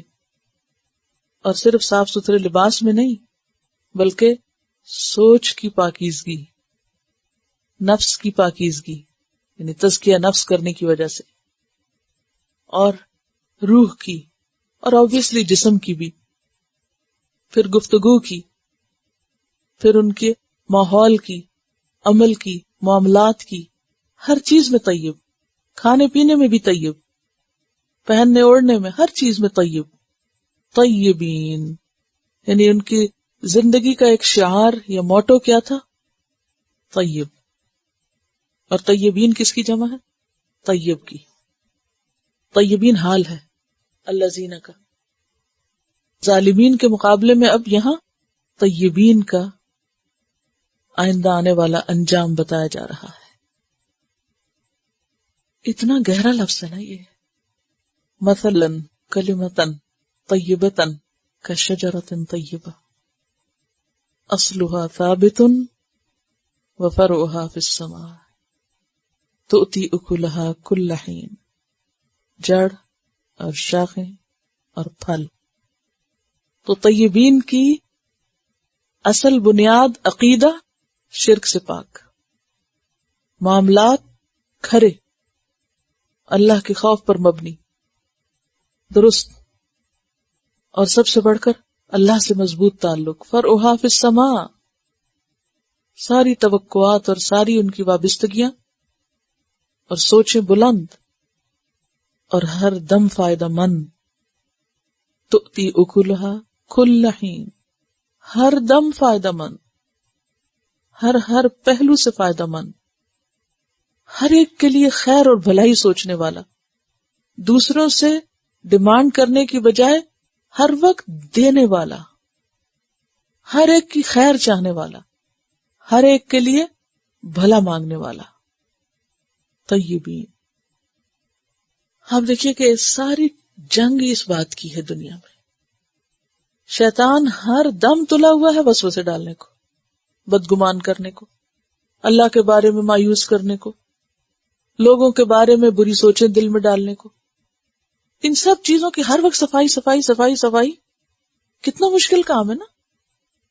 پھر اس کے بعد جب وہ دل پہ کوئی چیز آ جاتی ہے کہیں نہ کہیں زبان سے بھی نکل پڑتی، پھر زبان سے ناروا باتیں، تو وہ طیب تھوڑی ہوئی. پھر عمل میں بھی کچھ نہ کچھ دکھنے لگتا ہے، معاملات خراب ہونے لگتے ہیں. لیکن طیبین ہونا اندر سے اور باہر سے یہ ایک مطلوب کیفیت ہے، اور مرتے دم تک کے لیے اس کو آپ فزیکلی پاک ہونے سے آپ دیکھیے. کبھی ایسا ہوا کہ آپ ایک دن نہا لیں اور پھر اس کے بعد یا ایک دفعہ وضو کر لیں، پھر آپ کے نہیں اب تو ایک ہفتہ کافی ہے میرے لیے؟ نہیں ہوتا نا ایسے.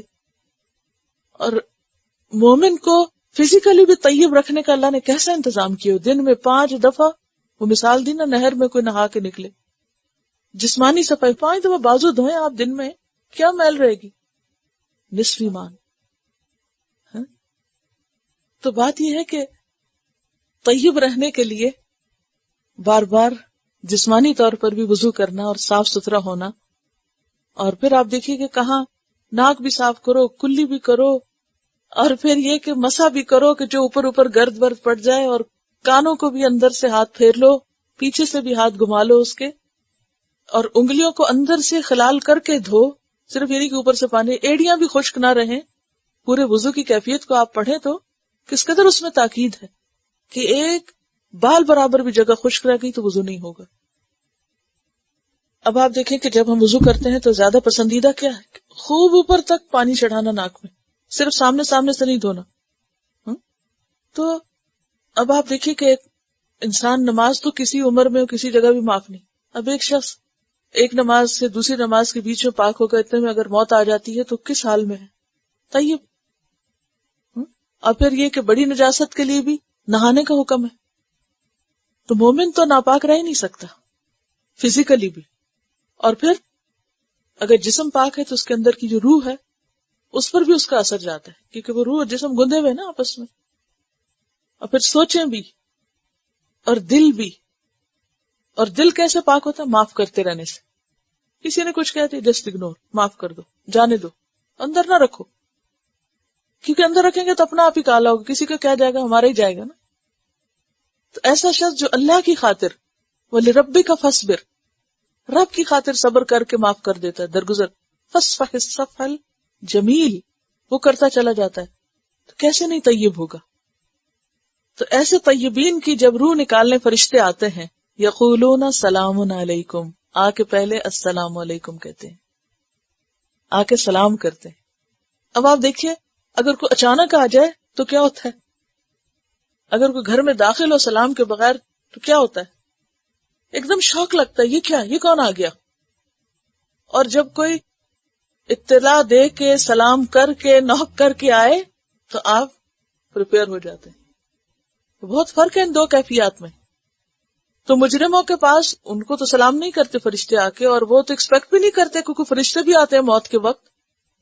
اور وَبَدَا لَهُمْ سَيِّئَاتُ مَا عَمِلُوا، وہ ایک دم ان کے سامنے سب کچھ سین کھلتا ہے، یہ کیا، یہ کون آ گیا؟ تو ایک دم خوف زدہ ہوتے ہیں. لیکن اہل ایمان کو پہلے سے انتظار ہوتا ہے کہ وہ آ کے پہلے سلام کریں گے، اور سلام کرنے سے ایک مانوس بھی کرنا ہوتا ہے نا. ابراہیم علیہ السلام کے جو مہمان آئے تھے انہوں نے آ کے سلام کیا، تو وہ ایک کیفیت ہوتی ہے نا کہ سلام کرنے والے کے شر سے آپ نکل جاتے ہیں کہ یہ میرے لیے کوئی برا نہیں چاہتا.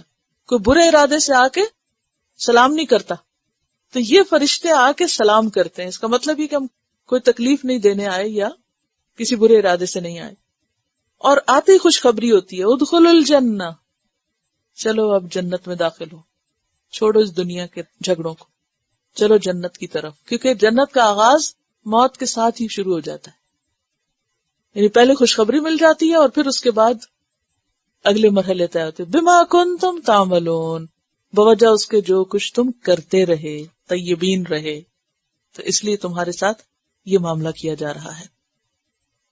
اس میں آپ دیکھیے کہ یہ قبر کا بیان کتاب ہے نا، اس میں مرتے وقت مومن کے اعزازات، پیج 90، اس کو اگر آپ پڑھیں گے تو اس میں آپ دیکھیے کہ مرتے وقت مومن کو 10 قسم کے اعزاز ملتے ہیں. نمبر 1، فرشتے روح قبض کرنے سے پہلے آ کر السلام علیکم کہتے ہیں. نمبر 2، مومن آدمی کی روح قبض کرنے کے لیے سورج کی طرح روشن چہروں والے فرشتے آتے ہیں، خوبصورت، روشن. نمبر 3، مومن آدمی کی روح لپیٹنے کے لیے رحمت کے فرشتے جنت سے سفید ریشمی کفن اپنے ساتھ لاتے ہیں. نمبر 4، روح کو معطر کرنے کے لیے فرشتے جنت سے خوشبو بھی ساتھ لاتے ہیں. جیسے جسم کو خوشبو لگائی جاتی ہے نا میت کے، تو اسی طرح وہ روح کے لیے بھی خوشبو لے کر آتے ہیں. اور اسی لیے آپ نے سنا ہوگا کہ بعض لوگ جو فوت ہوتے ہیں تو ایک دم خوشبو سی پھیل جاتی ہے. یہ خوشبو ایسی چیز ہوتی ہے جو کسی میں بند نہیں رکھی جا سکتی، وہ یعنی پھیلتی ہے، اس کی تاثیر ہے پھیلنے والی. مومن کی روح قبض کرتے ہوئے فرشتے مومن آدمی کو اللہ تعالیٰ کی مغفرت اور رضامندی کی بشارت دیتے ہیں. اس کو آ کے کہتے ہیں اللہ تم سے راضی ہے. یا ایتھا النفس المطمئنۃ ارجعی الی ربک راضیۃ مرضیہ فادخلی فی عبادی وادخلی جنتی. مومن آدمی کی روح جسم سے نکلتی ہے تو اس سے روح زمین پر پائی جانے والی بہترین. نمبر 8، مومن آدمی کی روح کو آسمان پر لے جانے والے فرشتے آسمان کے دروازے پر مومن آدمی کا تعارف کراتے ہیں، انٹروڈیوس کرتے ہیں. تو محافظ فرشتے خوش آمدید کہتے ہیں، ویلکم کرتے ہوئے آسمان کا دروازہ کھول دیتے ہیں. وہاں دوسروں کے لیے ہے نا ادخلوا ابواب جہنم، تو یہاں ان کے لیے رحمت کے دروازے کھل جاتے ہیں. نمبر 9، ہر آسمان کے فرشتے مومن آدمی کی روح کو الوداع کہنے کے لیے اگلے آسمان تک ساتھ جاتے ہیں. نمبر 10، 7ویں آسمان پر پہنچنے کے بعد اللہ تعالیٰ کے حکم سے مومن روح کا اندراج یعنی انٹری علیین میں کر لیا جاتا ہے اور روح کو واپس قبر میں بھیج دیا جاتا ہے. حساب کتاب ہوتا ہے اور پھر جنت اور جہنم جو بھی اس کی قسمت میں ہو. بہرحال ان کی ڈیٹیل جو ہیں، جو باتیں بتائی گئی ہیں، ان کے جو ریفرنس ہیں وہ آپ آگے سے خود پڑھیے. ٹھیک ہے؟ تو صرف آزمائش امتحان زندگی کے اختتام تک ہے. جو ہی یہ زندگی ختم ہوتی ہے آگے ہر چیز کے دروازے کھل جاتے ہیں اور رحمتیں شروع ہو جاتی. اس کے برعکس جو شخص اس دنیا میں من موجی کرے، اللہ کو ناراض کرے، طیب کی بجائے خبیث رہے، زبان بھی خبیث اور سوچ بھی خبیث اور عمل بھی اور معاملہ بھی ہر چیز برائی پر مبنی، تو پھر اس کے لیے آزادی ہے تو صرف اس زندگی تک، اور جو ہی موت کا وقت آتا ہے سب آزادی چھن جاتی ہے اور آگے مصیبت ہی مصیبت. بہت ساری چیزیں آپ دیکھیے کہ بچپن سے اس طرح شروع ہوتی ہیں نا. بہت سے لوگ کہتے ہیں کہ بچوں کو آخرت کا قبر کا نہیں بتاؤ. مجھے یاد ہے میں بہت چھوٹی تھی، بہت ہی چھوٹی، ابھی میں نے اسکول شروع نہیں کیا تھا، تو میری والدہ روزانہ یہ پڑھا کرتی تھی کتاب مشکات المصابیح. تو یعنی پڑھنا اور جاننا کتنا ضروری ہے. جب آپ خود پڑھتے ہیں تو خود بخود بچوں کا خیال آتا ہے. پہلی چیز یعنی ہم ہر اچھی چیز جو اپنے لیے اچھی سمجھتے ہیں تو پہلے سب سے کس کے لیے سوچتے ہیں؟ خصوصاً ماں، سب سے پہلے بچے کا خیال آتا ہے. تو اس لیے ماں کا پڑھنا اور جاننا کس قدر ضروری ہے. اب یہ ہے کہ میری والدہ جیسے کھانا پکا رہی ہیں، کچھ کر رہی ہیں تو ساتھ پڑھتی تھی. تو مجھے بہت اچھی طرح یاد ہے کہ مشکات المصابیح تھی ان کے ہاتھ میں، اور وہ جگہ اور سین بھی سارا یاد ہے. تو قبر کا بیان پڑھ رہی تھی اس میں سے نا. تو مجھے پاس بٹھایا ہوا تھا اور مجھے بتا رہی تھی کہ دیکھو قبر میں ایسے ہوتا ہے ویسے ہوتا ہے، تو تم نماز کے بعد اس طرح یعنی دعا کیا کرو قبر سے یعنی عذاب سے بچنے کے لیے. تو سن کے تو ظاہر ہے کہ جب پہلی دفعہ ہے اور ایک بچہ سن رہا ہو تو اس کی کیفیت کیا ہو سکتی ہے نا. تو اتنے میں میرے ماموں اچانک داخل ہوئے. تو امی کو کہتے ہیں تم کیا سنا رہی ہو اس کو، تم نے رنگ نہیں دیکھا اس کا، وہ پیلی پڑی ہوئی ہے بچی، کیا ڈرا رہی ہو اس کو. یعنی وہ جیسے عام طور پر رشتے دار ایک دوسرے کو کہتے ہیں کہ یہ. تو مجھے وہ جملے بھی ان کے ماموں کے اور والدہ کا وہ سین، وہ جس جگہ بیٹھی ہوئی تھی جہاں مجھے بٹھایا ہوا تھا، جس طرح کتاب اور وہ کھانا پکا کچن میں تھی، وہ کبھی نہیں بھولتا. اور اس وقت سے وہ باتیں ایسے دل کو جیسے پکڑ نہیں لیتی، اور یعنی کہ جیسے ایک انسان ایک تہیہ کر لیتا ہے کہ نہیں کچھ بھی کرنا ہے مگر یہ علم دوسروں کو بھی دینا تاکہ سب بچ سکے، سب کا بھلا ہو. تو میں سمجھتی ہوں کہ یہ جب آپ خود پڑھتے ہیں تو فرض بنتا ہے کہ بچوں کو بھی تھوڑا تھوڑا، یعنی کہ بہت زیادہ، تھوڑا تھوڑا تھوڑا تھوڑا، تاکہ اس سے کیا ہوگا کہ وہ باتیں جو ان کی بچپن میں بیٹھیں گی نا وہ پھر زندگی کا حصہ بن جائیں گی، اور وہ کہیں نہ کہیں کسی نہ کسی طرح. اور اسی طرح اگر ہمیں واقعی آخرت کا یقین ہے، ہو نہیں سکتا کہ پھر ہم ان کی بچپن میں بیٹھیں گی نا وہ پھر زندگی کا حصہ بن جائیں گی، اور وہ کہیں نہ کہیں کسی نہ کسی طرح. اور اسی طرح اگر ہمیں واقعی آخرت کا یقین ہے، ہو نہیں سکتا کہ پھر ہم خیر بانٹنے والوں میں شامل نہ ہوں، کیونکہ ہم جس دنیا میں رہتے ہیں وہ چاروں طرف سے ہمیں اس طرح سراؤنڈ کیے ہوئے نا کہ اس میں سے کوئی تھوڑی سی بھی ڈرافٹ نہیں ہے کہ ہم اگلی دنیا میں بھی جھانکے یا سوچتے نہیں ہیں اس کے بارے میں نا. تو جب کوئی چیز دیکھتے ہی نہیں تو فکر بھی نہیں لگتی. فکر تبھی آتی ہے نا جب ہمیں پتہ چلتا ہے. تو اسی لیے یضلونہم بغیر علم، بہت سی چیزیں بھٹکانے کا سبب کیوں بن جاتی؟ کیونکہ اپنے پاس کوئی علم نہیں ہوتا، پتہ ہی نہیں ہوتا کہ ہونا کیا ہے. اور قبر کے بارے میں اور موت کے بارے میں عام طور پہ لوگ کہتے ہیں کہاں لکھا ہے، وہ حدیث ہے تو ہم نہیں مانتے. اب آپ دیکھیے کہ یہ جو قرآن میں لکھا ہے کہ جب وہ آتے ہیں ان کی روح نکالنے، تتوفاہم الملائکہ، کہ ملائکہ جان نکالتے ہیں. کسی کو دکھتا ہے اس وقت ملائکہ؟ کوئی نہیں دکھتے، لیکن ملائکہ آتے ہیں اور پھر وہ آ کے سلام کرتے. کبھی کسی نے سنا کہ سلام ہو رہا ہے اس کو؟ نہیں. لیکن یہ سب قرآن میں لکھا ہوا ہے اور قرآن کا بھی نہیں مانتے ہم تو پھر. اور حدیث میں اس کے الٹ نہیں کچھ لکھا، وہ صرف اس کی ڈیٹیل لکھی ہوئی ہے. جب کوئی بیمار ہوتا ہے تو لوگ عام طور پر یہ اس کے بارے میں سوچتے رہتے ہیں کوئی اس کے ہوگی نا گناہ، اس کی شامت آئی ہوئی ہے یا کچھ. لیکن وہ چیز جو ہماری نظریں نہیں سمجھتی وہ دوسرے شخص کو اندر باہر سے دھو ڈالتی ہیں. اب جیسے ایک شخص جس کی سمجھ نہیں ہے، اگر وہ اس سے کوئی چیز اونچ نیچ ہو بھی جاتی ہے تو وہ تو اس پہ تو قلم نہیں چلتا، اس کا تو لکھا ہی نہیں جاتا. اور مومن کے لیے بیماری جو ہے وہ ایک ایک اس کی صفائی کرتی چلی جاتی. اور پھر رمضان کا مہینہ، اور پھر سب سے اہم بات جو ہے وہ یہ کہ صاف ستھرا رہنا. ہم میں سے بہت سے لوگ صفائی کا اہتمام نہیں کرتے، نہ جسمانی صفائی کا، نہ کپڑوں کا.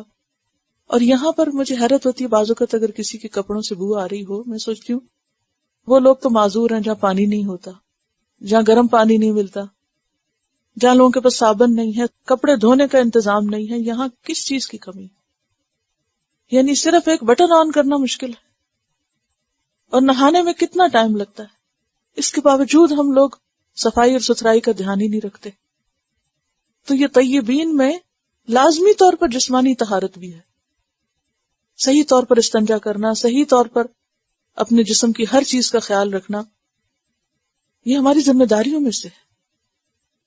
بنیادی طور پر اگر ساری آیات دیکھیں تو دو طرح کے لوگوں کا ذکر مل رہا ہے. یعنی ایک وہ گروہ جو قرآن کا مذاق اڑاتا ہے اور اس کو پرانے قصے بتاتا ہے اور اس کے مطابق عمل کرتا ہے، اور دوسرا وہ جو قرآن کو خیر بتاتا ہے اور پھر اس کے مطابق اپنا طرز عمل بدلتا ہے. اور یہاں ایک حیرت کی بات ہے نا کہ قیامت کے دن علم والے کہیں گے کہ آج رسوائی اور برائی انکار کرنے والوں کے لیے ہے. اس کا مطلب یہ ہے کہ جو علم والے ہیں ان کو انجام پتہ ہے کہ آخرت میں کیا ہونا ہے، اور وہی چیز وہ وہاں جا کر بھی ریپیٹ کریں گے کہ آج بچ نہیں سکیں گے یہ لوگ، آج چھوٹ نہیں ہوگی ان کی.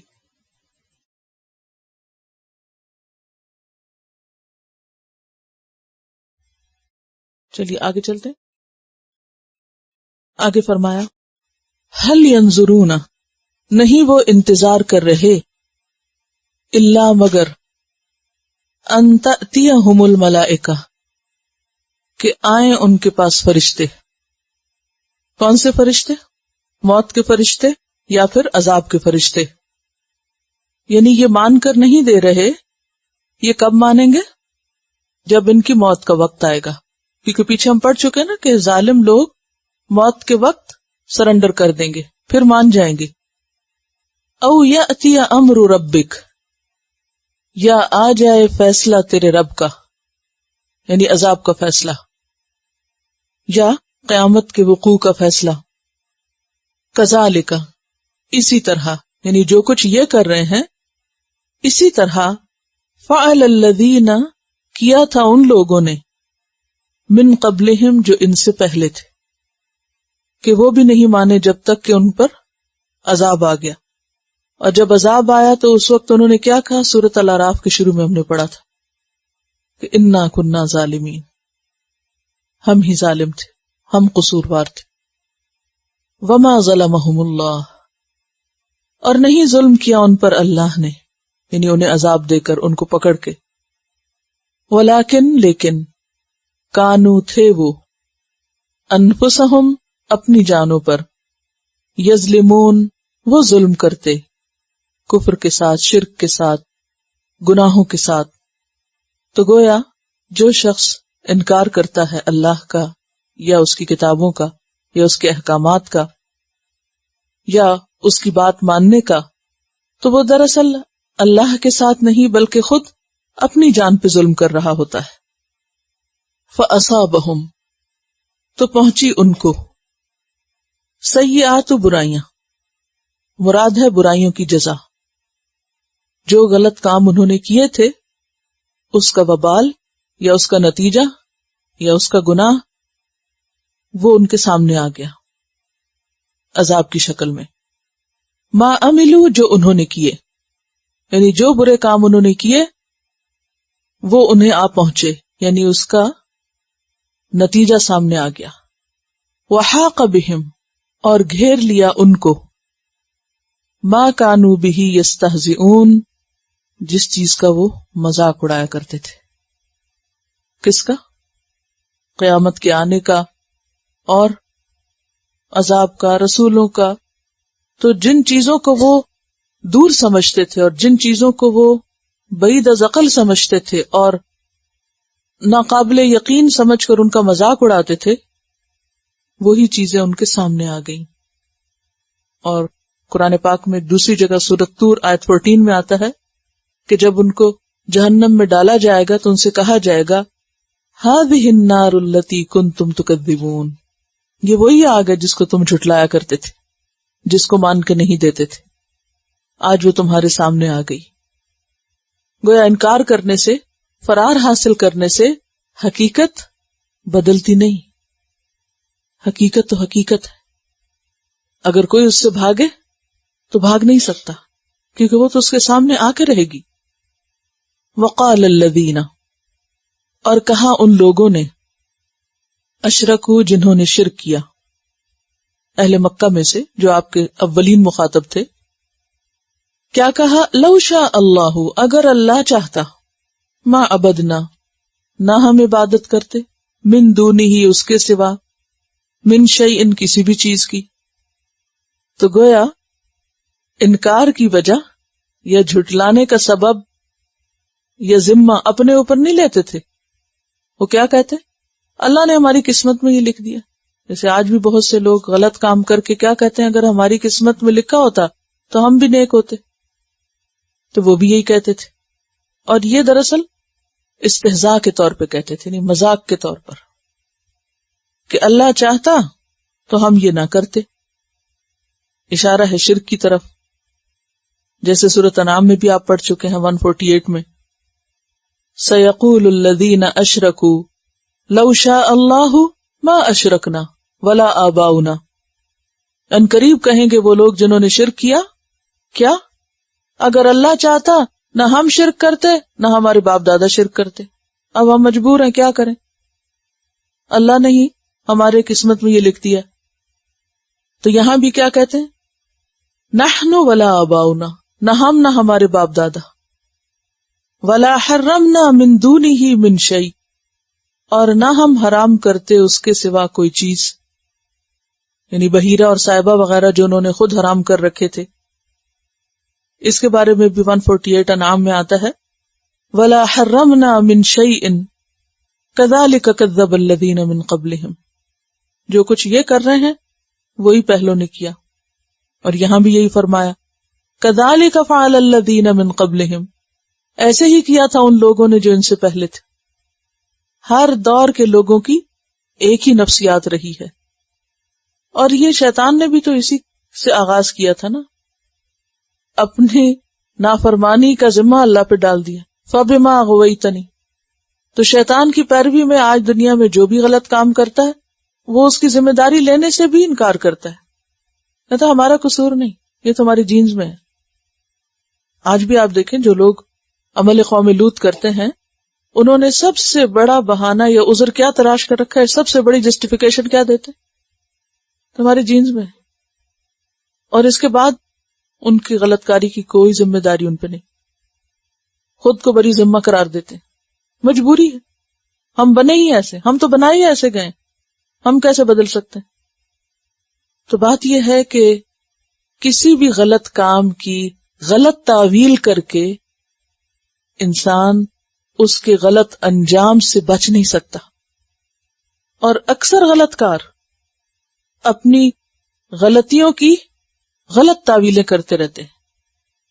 وجہ ان کی اپنی خواہش نفس ہوتی ہے، وجہ ان کی اپنی بدنیتی ہوتی ہے، لیکن ذمہ دار وہ اللہ کو ٹھہرا دیتے ہیں کہ اسی نے ہمیں ایسا بنایا.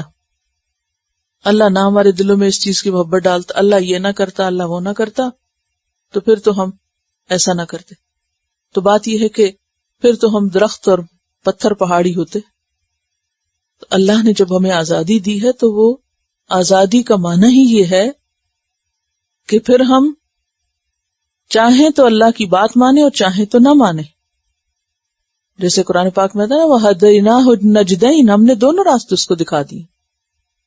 فَلَاقْتَحَمَ الْعَقَبَةَ، لیکن اس نے گھاٹی میں داخل ہونا پسند نہ کیا، گھاٹی چڑھنا گوارا نہ کیا. یعنی مشکل راستہ جو نفس کی خواہشات کے خلاف جائے، انسان اس کی طرف نہیں جانا چاہتا. وَلَا حَرَّمْنَا مِن دُونِهِ مِن شَيْءٍ كَذَلِكَ، اسی طرح فعل الذین من قبلہم فہل علی الرسل الا البلاغ المبین، تو کیا رسولوں کے ذمہ اس کے سوا کچھ اور بھی ہے کہ وہ کھلم کھلا پیغام پہنچا دیں؟ یعنی بلاغ مبین کے علاوہ بھی انہیں کچھ اور کرنا ہے؟ نہیں کرنا.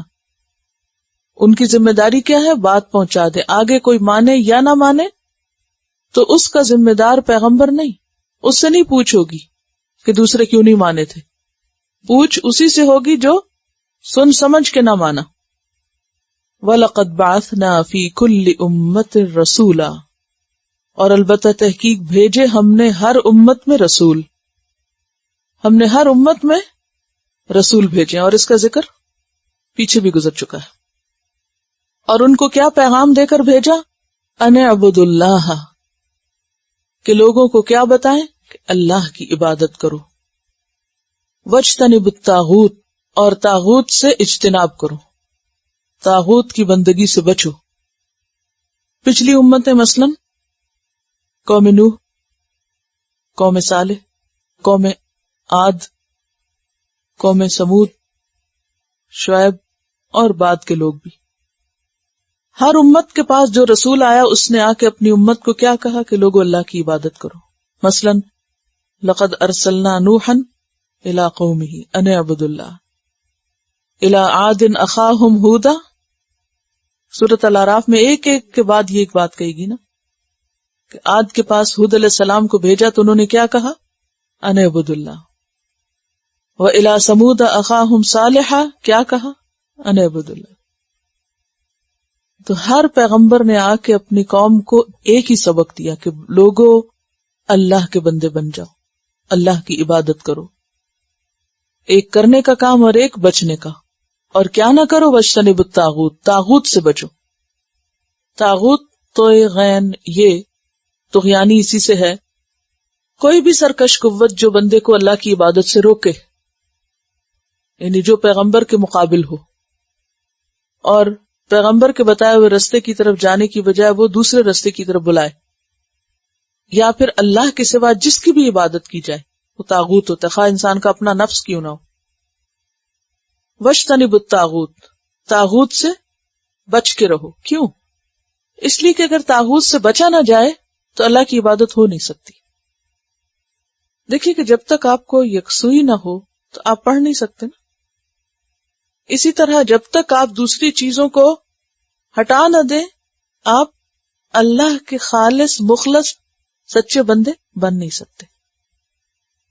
فَمِنْهُمْ مَنْ هَدَى اللَّهُ، تو ان میں سے بعض ایسے ہیں جن کو اللہ نے ہدایت دی.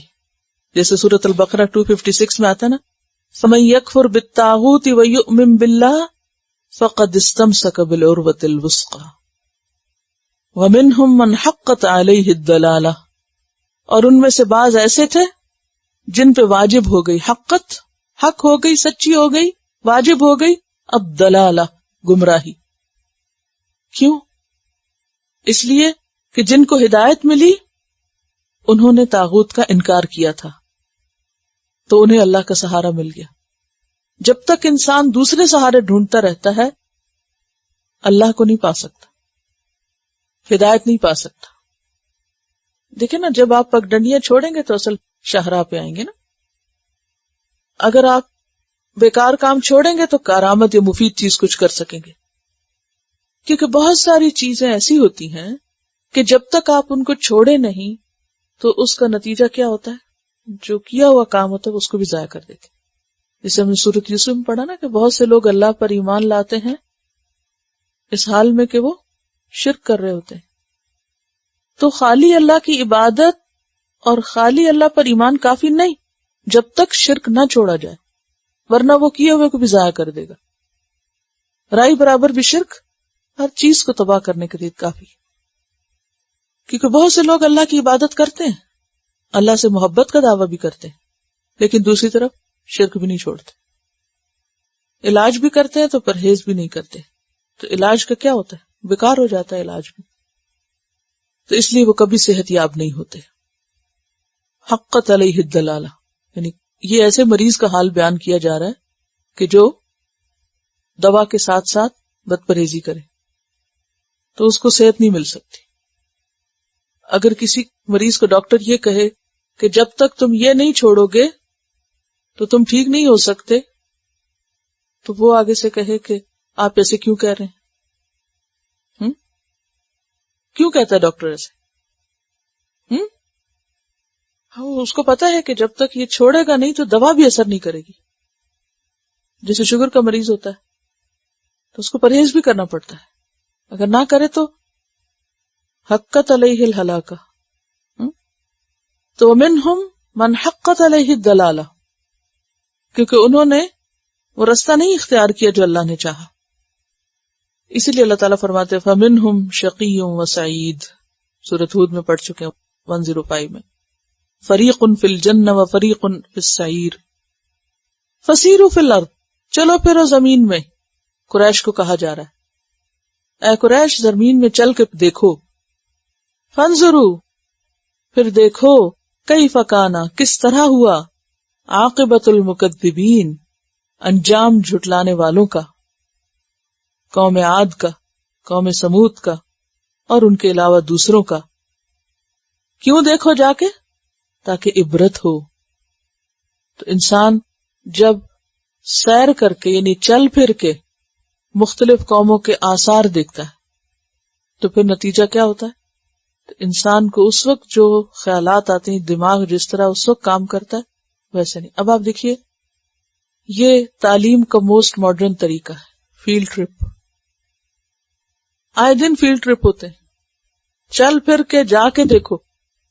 اگر ہسٹری پڑھنی ہے، جیوگرافی پڑھنا ہے، اور بعض اوقات تو آرٹیفیشل ایسی سچویشن بنائی جاتی ہیں کہ جس میں رکھ کے سکھایا جاتا ہے. کیونکہ قدرتی بات ہے کہ انسان جو کچھ پڑھتا ہے وہ ایک طرف ہے، لیکن جو دیکھتا ہے اور جو آبزرو کرتا ہے اور جو خاص طور پر اس سچویشن کے اندر جا کے اس سے جو سبق اور نصیحت اور عبرت ہوتی ہے وہ دوسرے ذرائع سے نہیں ہوتی. تو یہی کہا جا رہا ہے کہ اے قریش اگر یقین نہیں آتا تم کو کہ اللہ کی نافرمانی اور اللہ کی عبادت نہ کرنے اور طاغوت سے نہ بچنے کا انجام کیا ہوتا ہے تو جاؤ دیکھو ان تباہ شدہ بستیوں کو. اب تو ہر چیز سیر بن گئی، کیونکہ مومن کی نظر فرق ہوتی ہے نا، وہ سیر کی جگہ پر بھی عبرت حاصل کرتا ہے.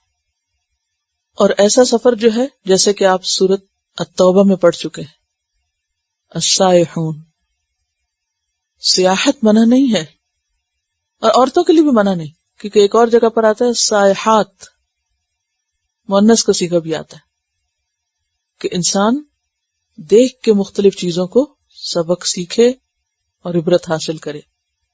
ان تحرس، اگر تم حریص ہو، اور حرص کس کو کہتے ہیں؟ شدید خواہش کو. ان تحرس علی ہداہم، اگر تم حریص ہو ان کی ہدایت کے، یعنی ان منکرین کی، کیونکہ جو یہ سب انکار کر رہے تھے تو نبی صلی اللہ علیہ وسلم ایک تو اپنی طبعی شفقت کی وجہ سے، اور دوسرے ظاہر ہے کہ آپ کے رشتہ دار بھی تھے، آپ کے ہم وطن بھی تھے، جانے پہچانے لوگ تھے، اور ان میں بعض بڑے دنیاوی اعتبار سے سمجھدار بھی بنتے تھے، لیکن جب آپ کی بات نہیں مانتے تھے تو بھی آپ ان سے نفرت نہیں کرتے تھے، پھر بھی آپ اسی چیز کے خواہش مند تھے کہ ان کو ہدایت ہو جائے. اور آج ہمارے اندر بھی یہی احساس ہونا چاہیے کہ جو لوگ بھٹکے پھرتے ہیں ان کے لیے حریص ہوں، لیکن بات یہ ہے کہ ہم کسی کے لیے کتنے بھی حریص ہوں، جب تک اللہ نہ چاہے. اور اللہ کب چاہتا ہے؟ جب بندہ خود چاہتا ہے، تو اس وقت تک کسی کو ہدایت نہیں ملتی. فَإِنَّ اللَّهَ لَا يَهْدِي مَن يُضِلُّ، تو بے شک اللہ نہیں ہدایت دیتا جس کو وہ گمراہ کر دیتا ہے. وما لهم من ناصرین، اور نہیں ان کے لیے کوئی مددگار جو انہیں عذاب سے پھر بچائے۔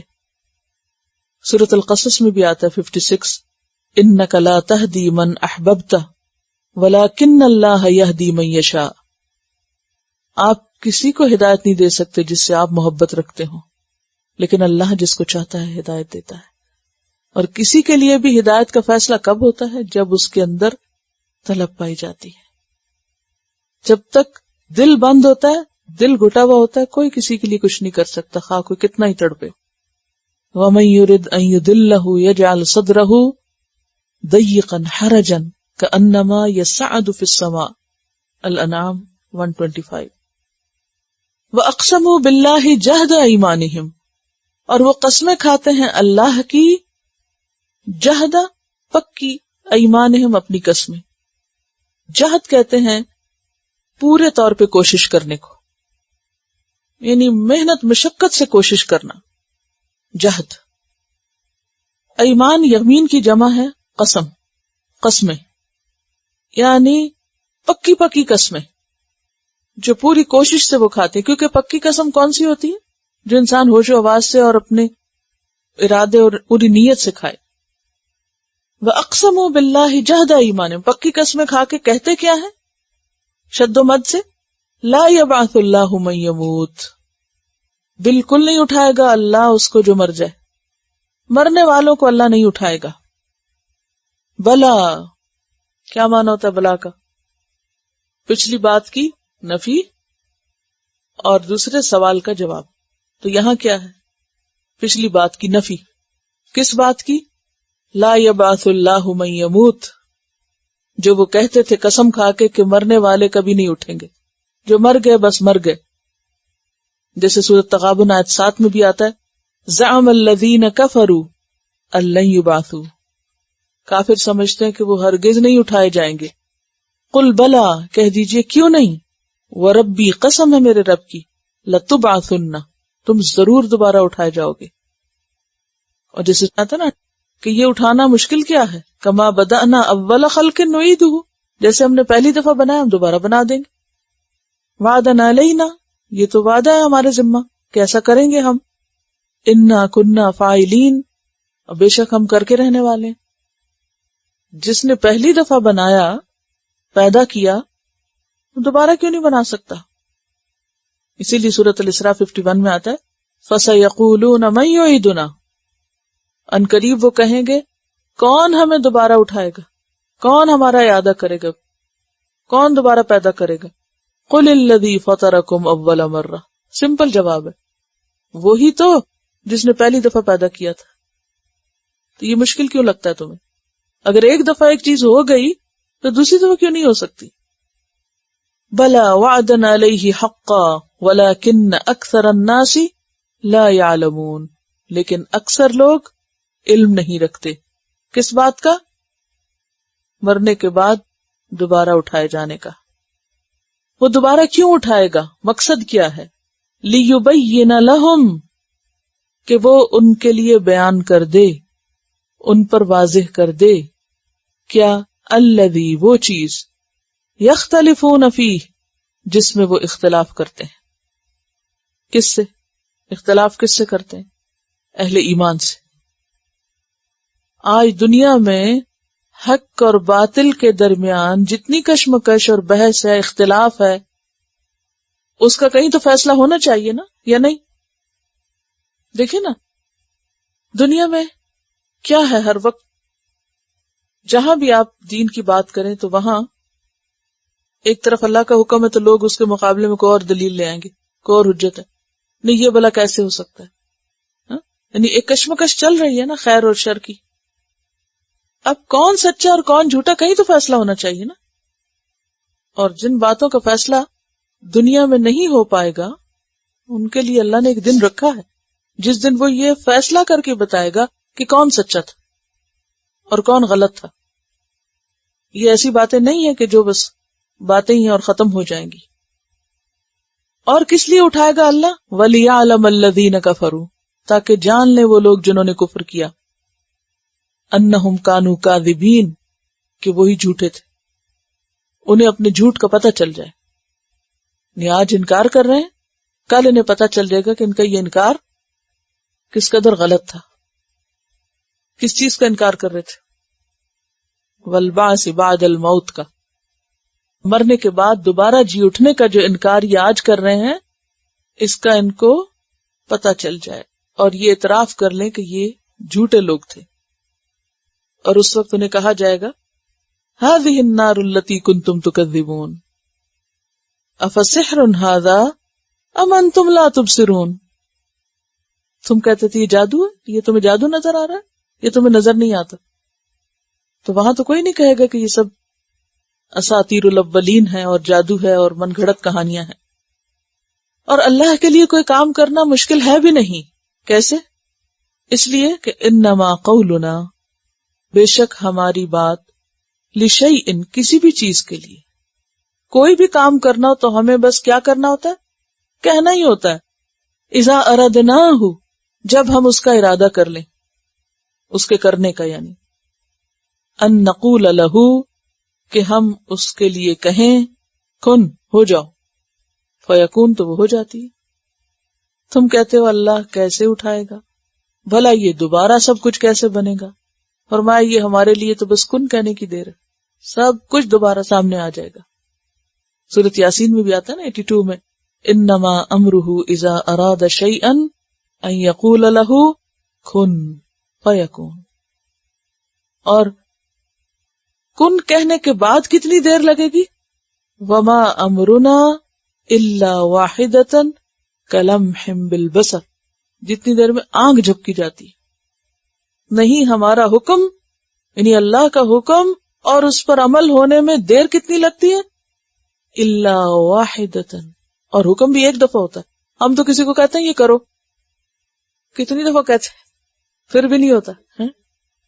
تو اللہ تعالی ایک دفعہ بس کہے گا وما امرنا الا واحدۃ، صرف ایک دفعہ، اور پھر اس پر عمل ہونے میں کلمح بالبصر، تم آنکھ جھپک کے کھولو تو سب ہو چکا ہوگا.